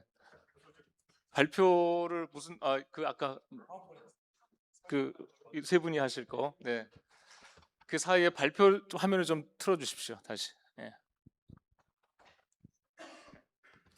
네, 이게 이제 중간에 단계별로 설명을 드리려고 했던 건데 하여튼 AI 팀에서 요 프로세스를 쭉 한번 설명을 다시 한번 해주시겠습니다. 먼저 설명을 좀 부탁드립니다. 네, 그 저희 항상 오디오가 비면 안 되니까 오디오를 채우기 위해서 저희가 어떻게 했는지를 조금 먼저 설명을 드리도록 하겠습니다. 이게 어쨌든 뭐 이게 여러 가지 뭐 접속이나 이런 게 좀 원활하진 않지만 저희가 어쨌든 시민하고 전문가 그리고 AI까지 함께하는 세계 최초의 정책 실험 현장에 처음 와 계신 거고요. 연금 개혁 사례를 통해서 시민 수기, 의견 구조와 그 다음에 세계의 LLM이 협의를 통해서 만든 대안에 대해서 전문가 검증을 갖추는 과정입니다. 다음 넘겨주세요. 네네. 요걸 어떻게 저희가 했는지 좀 설명을 드리면 사실은 저희가 사전에 AI 페르소나를 사용을 했습니다. AI 페르소나가 뭐냐면 합성 시민이라고 생각을 하시면 되는데 여러 시민들에 대한 포트폴리오가 있습니다. 이 사람은 뭐 나이가 20대다. 그 다음에 뭐 직업은 뭐다. 그 다음에 뭐 소득은 뭐 어떻게 했다. 이런 여러 가지 이제 확률적으로 가진 가상의 합성 시민, 즉 페르소나 데이터를 가지고 저희가 이게 워킹이 되는지를 한번 실험을 해봤고요. 이 합성 그 시민을 통해서 가상의 이제 시민 수기 투표를 하고 그 다음에 여러 가지 의견이 나오면 그거를 아까 보여드렸던 5개 기준으로 이제 구조화를 하고 이걸 갖고 요번에 이제 참여하는 3개의 이제 엑사원하고 솔라하고 HX가 동일한 근거 안에 여러 가지 이제 독립안을 만들고 여기서 또 상호 참고와 통합을 하게 됩니다. 그래서 각각의 AI가 사실은 장점이 또 달라요. 어떤 AI는 추론에 강하고 어떤 AI는 연산에 강하고 하기 때문에 세 개의 AI끼리 이제 서로 수정하고 공통점들이 뭔지 차이점이 뭔지 서로 비판하게 하거든요. 그래서 비판하게 하면서 최종안을 만들게 되고 그렇게 되면 이제 서로 이제 적대 검증이나 이런 걸 통해서 만든 D안을 전문가들이 한번 보고 이런 과정을 저희가 거쳤다고 말씀드릴 수 있을 것 같습니다. 그래서 합성 시민 그러니까 AI를 어디다 썼냐 크게 이제 말씀드리면 아까 말씀드린 대로 저희가 이제 전체 프로세스를 준비하는 데 있어서 합성 시민을 통해서 어떤 투표를 한번 시뮬레이션 해보는 데 썼고요. 두 번째는 이제 지금 하고 있는 여러분들께서 주신 의견을 구조화하고 각각의 안을 선택한 이유에 대해서 판단을 하는 겁니다. 이게 중요한 게 저희가 정책 이슈들이 행정학에서 얘기하는 위키드 프로그램이라고 하는 굉장히 다차원의 복잡한 고차 방정식이기 때문에 어떤 이 사람이 어떤 백그라운드 뭐 아까 입력하신 성별이라든가 여러 가지를 감안했을 때 어디에 센시티브하게 하는지를 갖고 이제 분류를 하고 그 다음에 저희가 주어진 뭐 질의응답이라든가 재정 추계 논문 데이터를 종합적으로 보면서 AI 안을 도출하는 그런 안을 했다고 말씀드릴 수 있습니다. 예, 뭐 제가 기술을 맡고 있는데 일단 죄송하다고 말씀드리겠고요. 사실은 이 개발 과정도 사실 요새 AI로 하고 있어요. 그러다 보니까 사실은 제가 직접 개발했으면 벌어지지 않았을 일 중에 하나였거든요.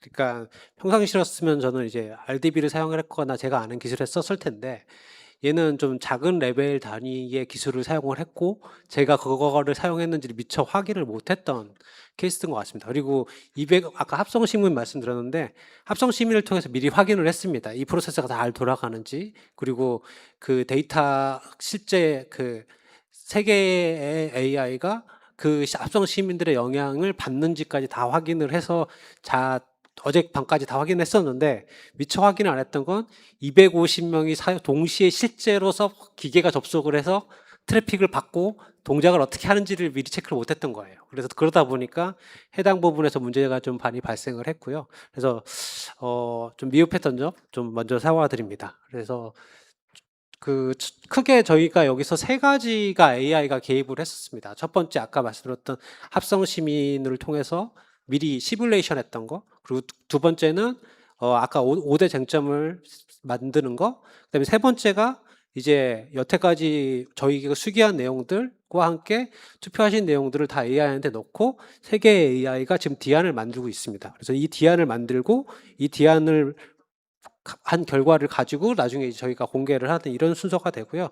그리고 저희가 이거 사이트가 오픈소스로 만들고 있고 아이폴이라는 사이트로 공개를 하고 있기 때문에 아까 말씀드렸던 1차 합성 실험, 그리고 지금 이번에 만들고 있는 이 실험 결과도 다 온라인으로 공개를 해드리겠습니다. 좀 시간이 부족하기 때문에 이 결과가 만들어지는데 한 조금 10분 정도 또 걸려요. 그래서 지금 만약 이 자리에서 못 하시더라도 사이트에 가시면 최종 결과가 나오게 아마 오늘 몇 분 내로 한 30분 내로 최대한 보실 수 있을 거거든요.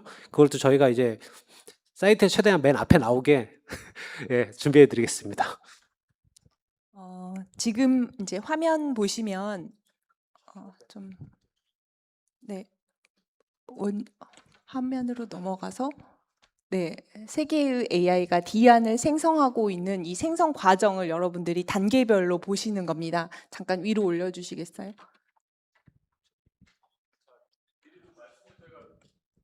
드릴게요. 그 시간이 많이 딜레이가 됐습니다. 그래서 다음 세션이 또 있기 때문에, 근데 개회식이 좀 밀려서 한 10분 정도 저희가 늦게 시작을 했거든요. 그래서 여러분 양해해 주시면 4시 45분까지 이 세션을 마치도록 하겠습니다. 그리고 약간씩 딜레이 돼서 그 다음 세션을 좀 이어가도록 하겠다는 말씀을 먼저 드립니다. 네. 잠깐 설명을 드리면 이 세 가지 엑사온, 그리고 솔라, 그리고 하이퍼클로버, 그 세 가지 모델이 각자 이 내용을 가지고 독립안을 작성을 했습니다. 그래서 엑사온 같은 경우는 굉장히 고성능의 추론에 강합니다. 전체 모델들이 다 잘하는 게 아니고 자기가 잘하는 분야가 있습니다. 그래서 굉장히 논리적인 검토를 잘하는 엑사온 모델, 그리고 솔라 부분은 성능 대비 효율성이 가장 좋습니다. 지금 국내 독파몬 모델, 방금 3개 모델 중에서 효율성이 가장 좋은 모델인데요. 그런 효율성 측면에서 상대적인 작은 크기로 컴퓨팅 파워가 높은 모델이라고 보시면 될 것 같습니다. 그리고 하이퍼클로버 같은 경우는 한국어와 정책적 맥락을 잘 이해합니다. 그래서 세 가지 모델이 이 여러분들이 주시는 안을 가지고, 그 독립안을 가지고 각자 수정안을 교차 보강 작업을 해서 계속해서 이 내용을 가지고 리뷰를 합니다. 3명이 앉아 있는데 각자의 안을 보고 설명을 하는 거죠.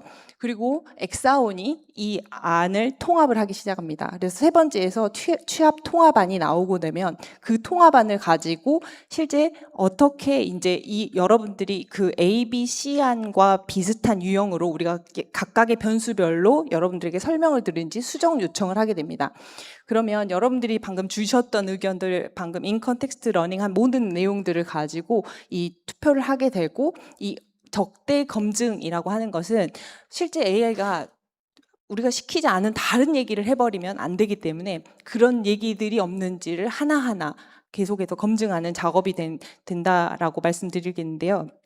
적대 검증의 기준을 간단하게 설명을 드리면 명칭은 일관됐는지 AI 아니라고 해놓고 D안, F안, 막 G안 이렇게 나오면 안 되니까 그런 것들을 얘기를 하고 방금 레이어 1, 2, 3에서 우리가 가드레일을 준 것들을 모두 준수했는지를 크로스 체크합니다. 그리고 본문에 있는 수치들, 지금 연금 전문가 팀에서 썼던 논문들 그리고 우리가 학습했던 레그 데이터 모든 것들을 실제 수치가 일치되는지 확인하는 작업을 거치고요. 그리고 여기 안에서는 정밀 추계 모델을 써서 직접 옵티마이제이션 하는 게 아니기 때문에 그런 것들이 지금 잘 되고 있는지를 확인하고 있습니다. 그리고 여러 가지 내부 안에서 쓰는 용어들 레이어 1, 2, 3는 제가 설명을 드렸지만 여러분들이 그런 용어들이 나오면 굉장히 어렵기 때문에 그런 용어들을 일반인들도 알 수 있는 제너럴 랭귀지로 바꾸고 있습니다. 그리고 9번째는 현행 대비의 표현들입니다. 예를 들면 보험료 13%, 소득 대체율 43% 이런 것들을 우리가 소득 수치를 유지한다, 현행보다 인상된다 이런 얘기들을 우리가 인상, 상향, 유지 이런 것들 단어를 정확히 쓸 수 있도록 그런 적대 검증을 거쳐서 지금 최종 결과 보고 화면을 여러분들이 이제 기다리고 계십니다. 그래서 정책 변수를 가지고 A, B, C 안과 지금 AI가 제너레이션 된 이 안은 독파모에서 나온 안은 어떻게 다른지 한번 보시면 좋을 것 같습니다. 네, 나왔습니까?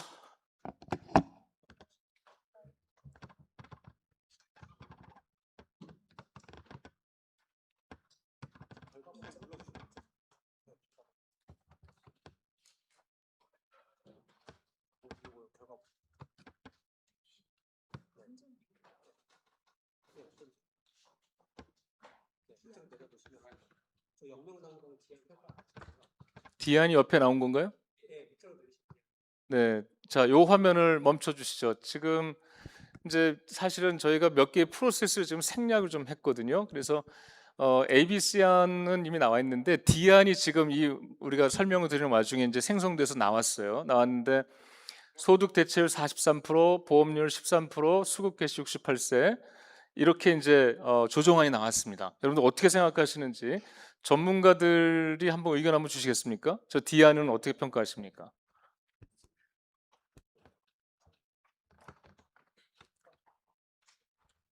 이게 지금 D안이 13% 수급 개시 연령 68세고 목표 수익률은 5.5%인데 초과 세수하고 매년 GDP의 0.4. 그러니까 그게 아마 B안 같은데요.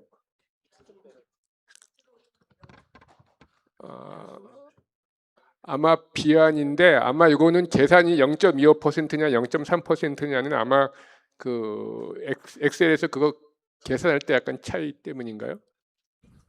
밑으로 내려가 보실래요? 화면을 밑으로 좀 내려주십시오.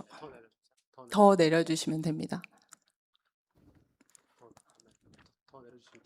더 내려주시면 되겠습니다. 더 내려주세요.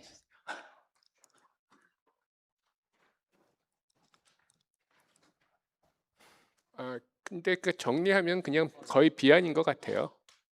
그리고 네. 0.3, 0.25는 아마 계산 과정에서 약간의 서로 반올림 네, 정도가 아닐까요? 이 화면으로 설명하시면 되겠습니다.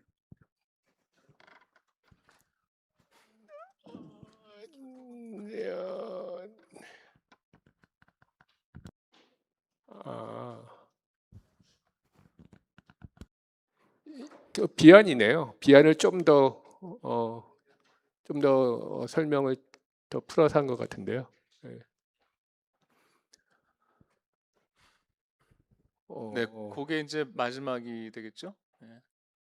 네, 그러니까 결국 이게 B안을 한 거고 사실 뭐 GDP 0.25냐 0.3은 약간의 차이인데 그건 아마 계산상의 차이 좀 있을 것 같고요. 생각보다 의외네요. 의외로 좀 그래도 안정적인 다만 초과세수 100조 원 사용은 저는 약간 그거는 좀 생각을 못했는데 그렇게 나오는군요. 네. 네, AI 팀 뭐 의견 있으세요?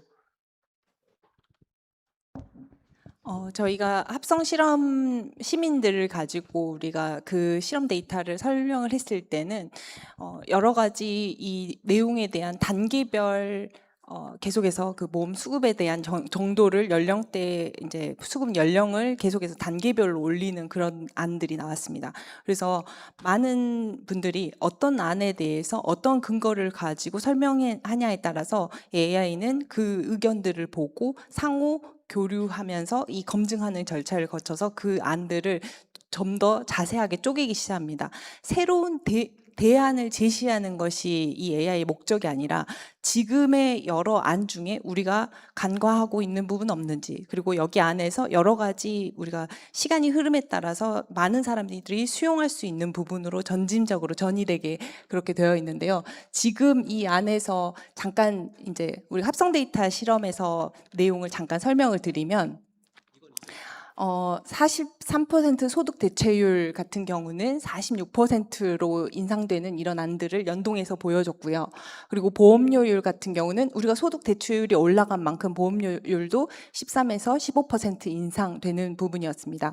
그런데 재밌는 것은 수급 개시 연령이었습니다. 수급 개시 연령이 처음에 65세에서부터 해서 어떤 식으로 이것들이 점진적으로 올라가면 되는지, 그래서 2030년까지는 수급 개시 연령을 67세로 상향한데 한 번에 점프하는 것이 아니라 65세부터 67세까지, 그리고 2046년에 67세를 유지하는 그런 방안으로 점진적인 안들이 나왔습니다. 그래서 이런 D안에 대한 수용도를 가지고 저희가 재투표를 할 예정이었고요. 그 내용들을 설명드렸습니다. 네, 그래서 이게 두 개가 지금 저희가 지금 현장에서 했던 거는 그 아까 정책 전문가 팀에서 했던 건 B 안에 약간 조금 약간 마이너 버전 다른 버전인 것 같고요. 저희가 합성 시민으로 실험했을 때는 이제 새로운 알이 나왔는데 요런 차이가 나오는 거를 보는 것도 주요 관전 포인트고요. 저희가 AI한테 이번 실험을 통해서 기대하는 거는 새로운 정책을 만들라는 게 아니고 많은 분들이 동시에 좀 수용할 수 있는 절충안의 어떤 그 접점을 AI를 통해서 찾고 전문가들과 함께 찾아나갈 수 있는지 과정, 프로세스에 대한 거라고 생각하시면 될 것 같고요.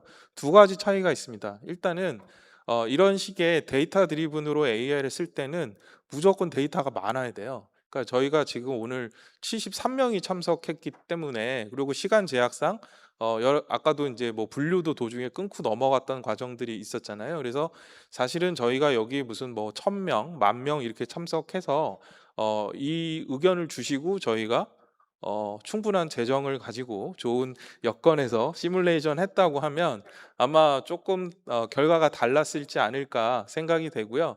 두 번째는 집단의 특성도 있습니다. 왜냐하면 지금 여기는 정책학과에 오신 분들 위주이기 때문에 사실은 인구 통계학적 그 분포를 정확하게 맞추지 못한 집단이거든요.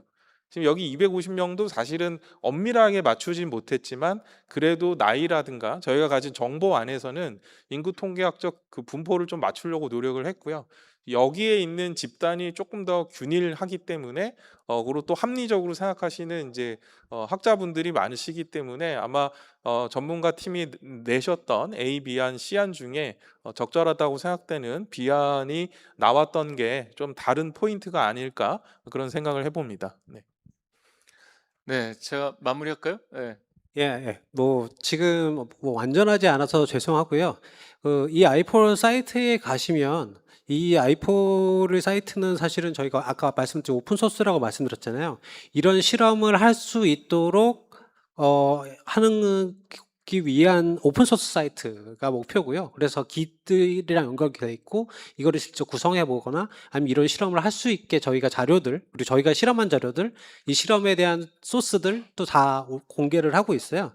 그래서 이 실험은 이제 한 번 진행한 거고 향후에 이제 뭐 비슷한 실험을 하시거나 할 때는 이제 여러 번 활용해 볼 수 있게 하기 위함입니다. 그래서 지금 아까 조금 부족한 면이 있더라도 좀 양해해 주시고 지금 저희가 진행했던 건도 다시 좀 잘 정리해서 여기에 오픈을 하겠습니다.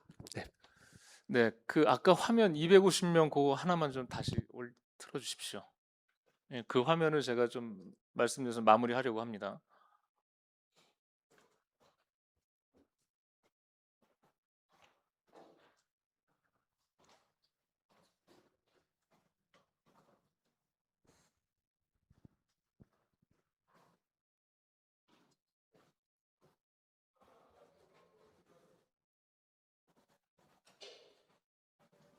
네.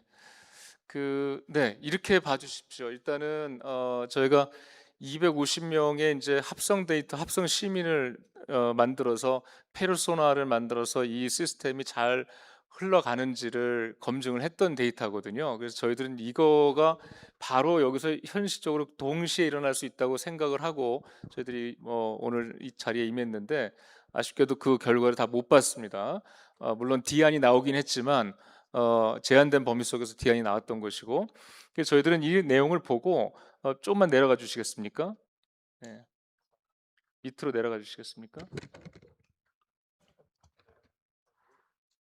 더 내려가 주시죠. 네, 저희들이 봤던 거는 그래서 처음에 A안을 선택한 사람들 중에 B안으로 간 사람이 몇 명이었고 C안으로 간 사람이 몇 명이었느냐, 몇 명이 이동했느냐를 보는 게 대단히 중요했어요. 왜냐하면 AI가 개입을 한 다음에 A안에서 B안으로 간 사람이 제일 많았다 그러면 그 A안과 B안 간의 관계가 상당히 연관성을 갖는다는 이야기입니다.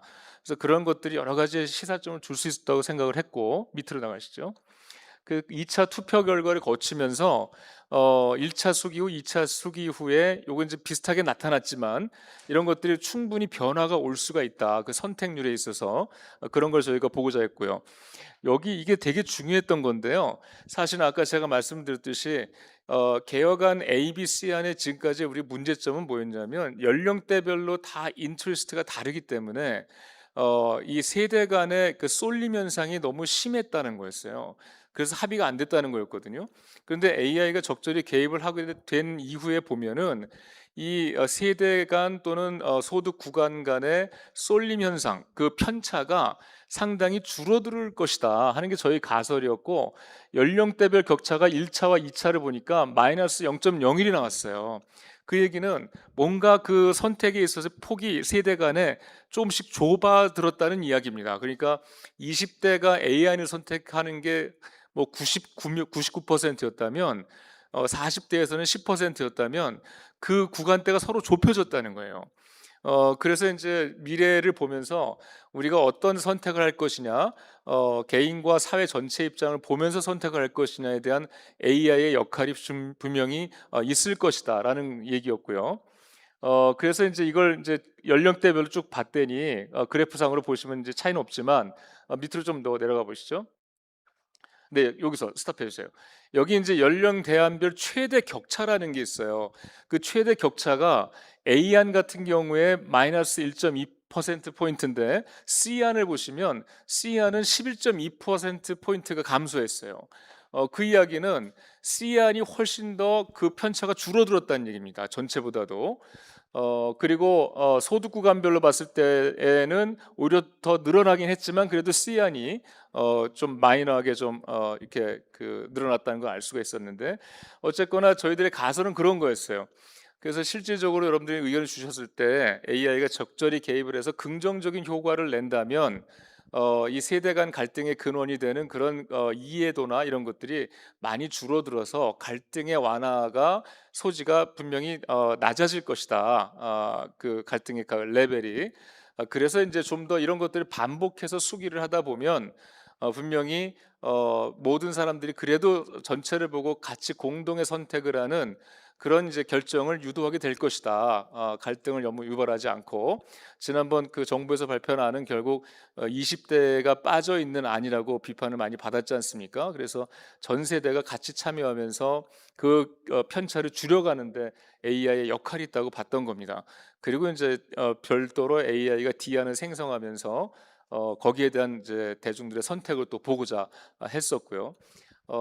이런 것들이 점진적으로 계속 반복이 되다 보면 언젠가는 완성도 있는 수기 과정이 이루어질 것이고, 오늘 실험은 비록 실패로 성공적 우리가 예상했던 결과대로 마치질 못했지만 시간의 제약상 문제도 있었고 여러 가지 이제 그 예산 문제도 있었고 또 여러 가지 또 우리 이 시스템 문제도 있었고 해서 그래서 마지막 저희들이 결과는 반드시 돌려서 정책학회 홈페이지에 이 결과물을 저희들이 공개를 하겠습니다. 여러분들이 참여해 주신 그 소중한 의견들이 반영이 된 것이기 때문에 반드시 저희들이 공개하겠다는 말씀을 드리고, 오늘 이 사례를 삼아서 추계학술 대회 때 저희들이 이제 논문을 써서 별도의 이제 세션을 좀 만들려고 합니다. 그래서 여기서 배운 교훈들이 어떤 것들인지, 또 이 직접 민주주의 수기 과정에 AI가 어떤 역할을 하는 것이 맞는 것인지, 그런 추후 논의를 저희들이 계획을 또 하고 있습니다. 그래서 마지막에 정책학회 게시판 저 안을 올릴 때 추가로 A, B, C, D 중에 그 E를 하나 더 올려놓겠습니다. 그래서 한국 정책학회장을 탄핵할 것이냐 말 것이냐를 사퇴할 것이냐 말 것이냐에 여러분들 찬반 투표를 네, 올려주시면 민심에 따르도록 하겠습니다. 근데 오늘 네네 이용석 교수님. 네. 제가 하나 제안을 하고 싶은데요. 이 결과를 올리시는 것도 중요하지만 이 정책 실험에 참여했던 사람들로부터 피드백을 받아서 그것도 함께 반영해 주셨으면 좋겠습니다. 네, 알겠습니다. 네. 이미 이제 의견 주셨는데 다 반영 못된 게 있죠, 그죠? 네. 그래서 다 시간이 걸리니까 언젠간 취합이 되거든요. 네, 그렇게 하겠습니다. 네. 네네 의견. 네, 그래서 저희 뭐 회장님께서 말씀 주신 대로 이게 그 저희 합성 실험하고 실제가 조금 달랐어요. 저희가 오늘 현장에서 했던 거는 A안을 35%, B안을 34%, C안을 30% 굉장히 균형적으로 골라주셨습니다. 그래서 합성 시민하고는 굉장히 다른 분포였는데, 그거는 아까 회장님께서 말씀 주신 대로 연령 분포, 그 다음에 이제 모집단 사이즈 이런 것들이 크게 작용하지 않았나 싶고요. 저희가 이게 라이브로 한다는 게 사실 그 굉장히 말도 안 되게 어려운 시도를 저희가 한 거기 때문에 저는 이게 실패라고 생각하지 않고요. 저희가 이 실험은 사실 온라인으로 하는 게 더 좋습니다. 그래서 말씀 주신 대로 저희 정책학회 홈페이지를 통해서 많은 시간을 갖고 온라인으로 이제 실험을 하게 된다면 저희 학회가 굉장히 좋은 시도를 했다는 그런 거를 시도를 했고, 그 현장에 계셨다는 걸로 저는 저희 팀은 아마 정책 전문가 팀도 동의해 주실 것 같지만 그렇게 생각하고요. 이양 학회장님 저 홈페이지에 뭐 버튼 만들 거면 정책학회에 저희 독파모에서 좀 지원을 해주시든지 아니면 재정 지원을 해주시는 버튼도 하나 만들어 주시길 건의드립니다. 알겠습니다. 네. 자, 그러면 시간이 흘렀기 때문에 아쉽게도 이 실험 세션을 마쳐야 될 것 같습니다. 나중에 멋진 말도 좀 틀어놓고 화면을 준비했는데요. 뭐 그건 틀지 않도록 하겠습니다. 그 결국 이제 우리가 AI를 통해서 정답을 찾으려고 하는 게임은 아니었다라는 거죠. 그것이 기본적인 전제였고, AI가 답을 내놓지 못하지만 인간이 올바른 판단을 할 수 있도록 분명히 도울 수 있다. 그런 방법들을 이 사회적 난제인 연금 개혁을 통해서 한번 가능성을 보고자 했던 것이고, 그 과정에서 오늘 우리의 시도가 헛되지는 않았을 거라고 저는 감히 생각을 해봅니다. 너무나도 말도 안 되는 저렴한 그 수당으로, 연구 수당으로 이 값진 연구를 해주신 정책연구팀과 AI 팀에게 다시 한번 박수를 한번 보내주시죠. 네, 우리 양재진 교수님 너무 감사드립니다. 네, 그 한번 제가 회장을 더하면 어떻게 더 뭐 돈을 더 벌어와 가지고 다시 한번 재도전 해보고 싶은 생각이 있는데, 안 그러면 우리 이민창 교수님이 가만히 안 계실 거예요. 그래서 네, 하여튼 뭐 그 이것으로서 저는 이제 하기학술 되는 사퇴를 하도록 하겠습니다. 하여튼 너무 감사드리고, 하여튼 저희들이 뭐 실험에 완전히 의도했던 결과대로 다 가진 못했지만 저희들이 이러한 시도를 한번 해봤다, 용기 있게 그런 점을 예쁘게 봐주시기 바랍니다. 네, 다시 한번 참여해 주셔서 감사의 말씀드립니다. 고맙습니다. 네.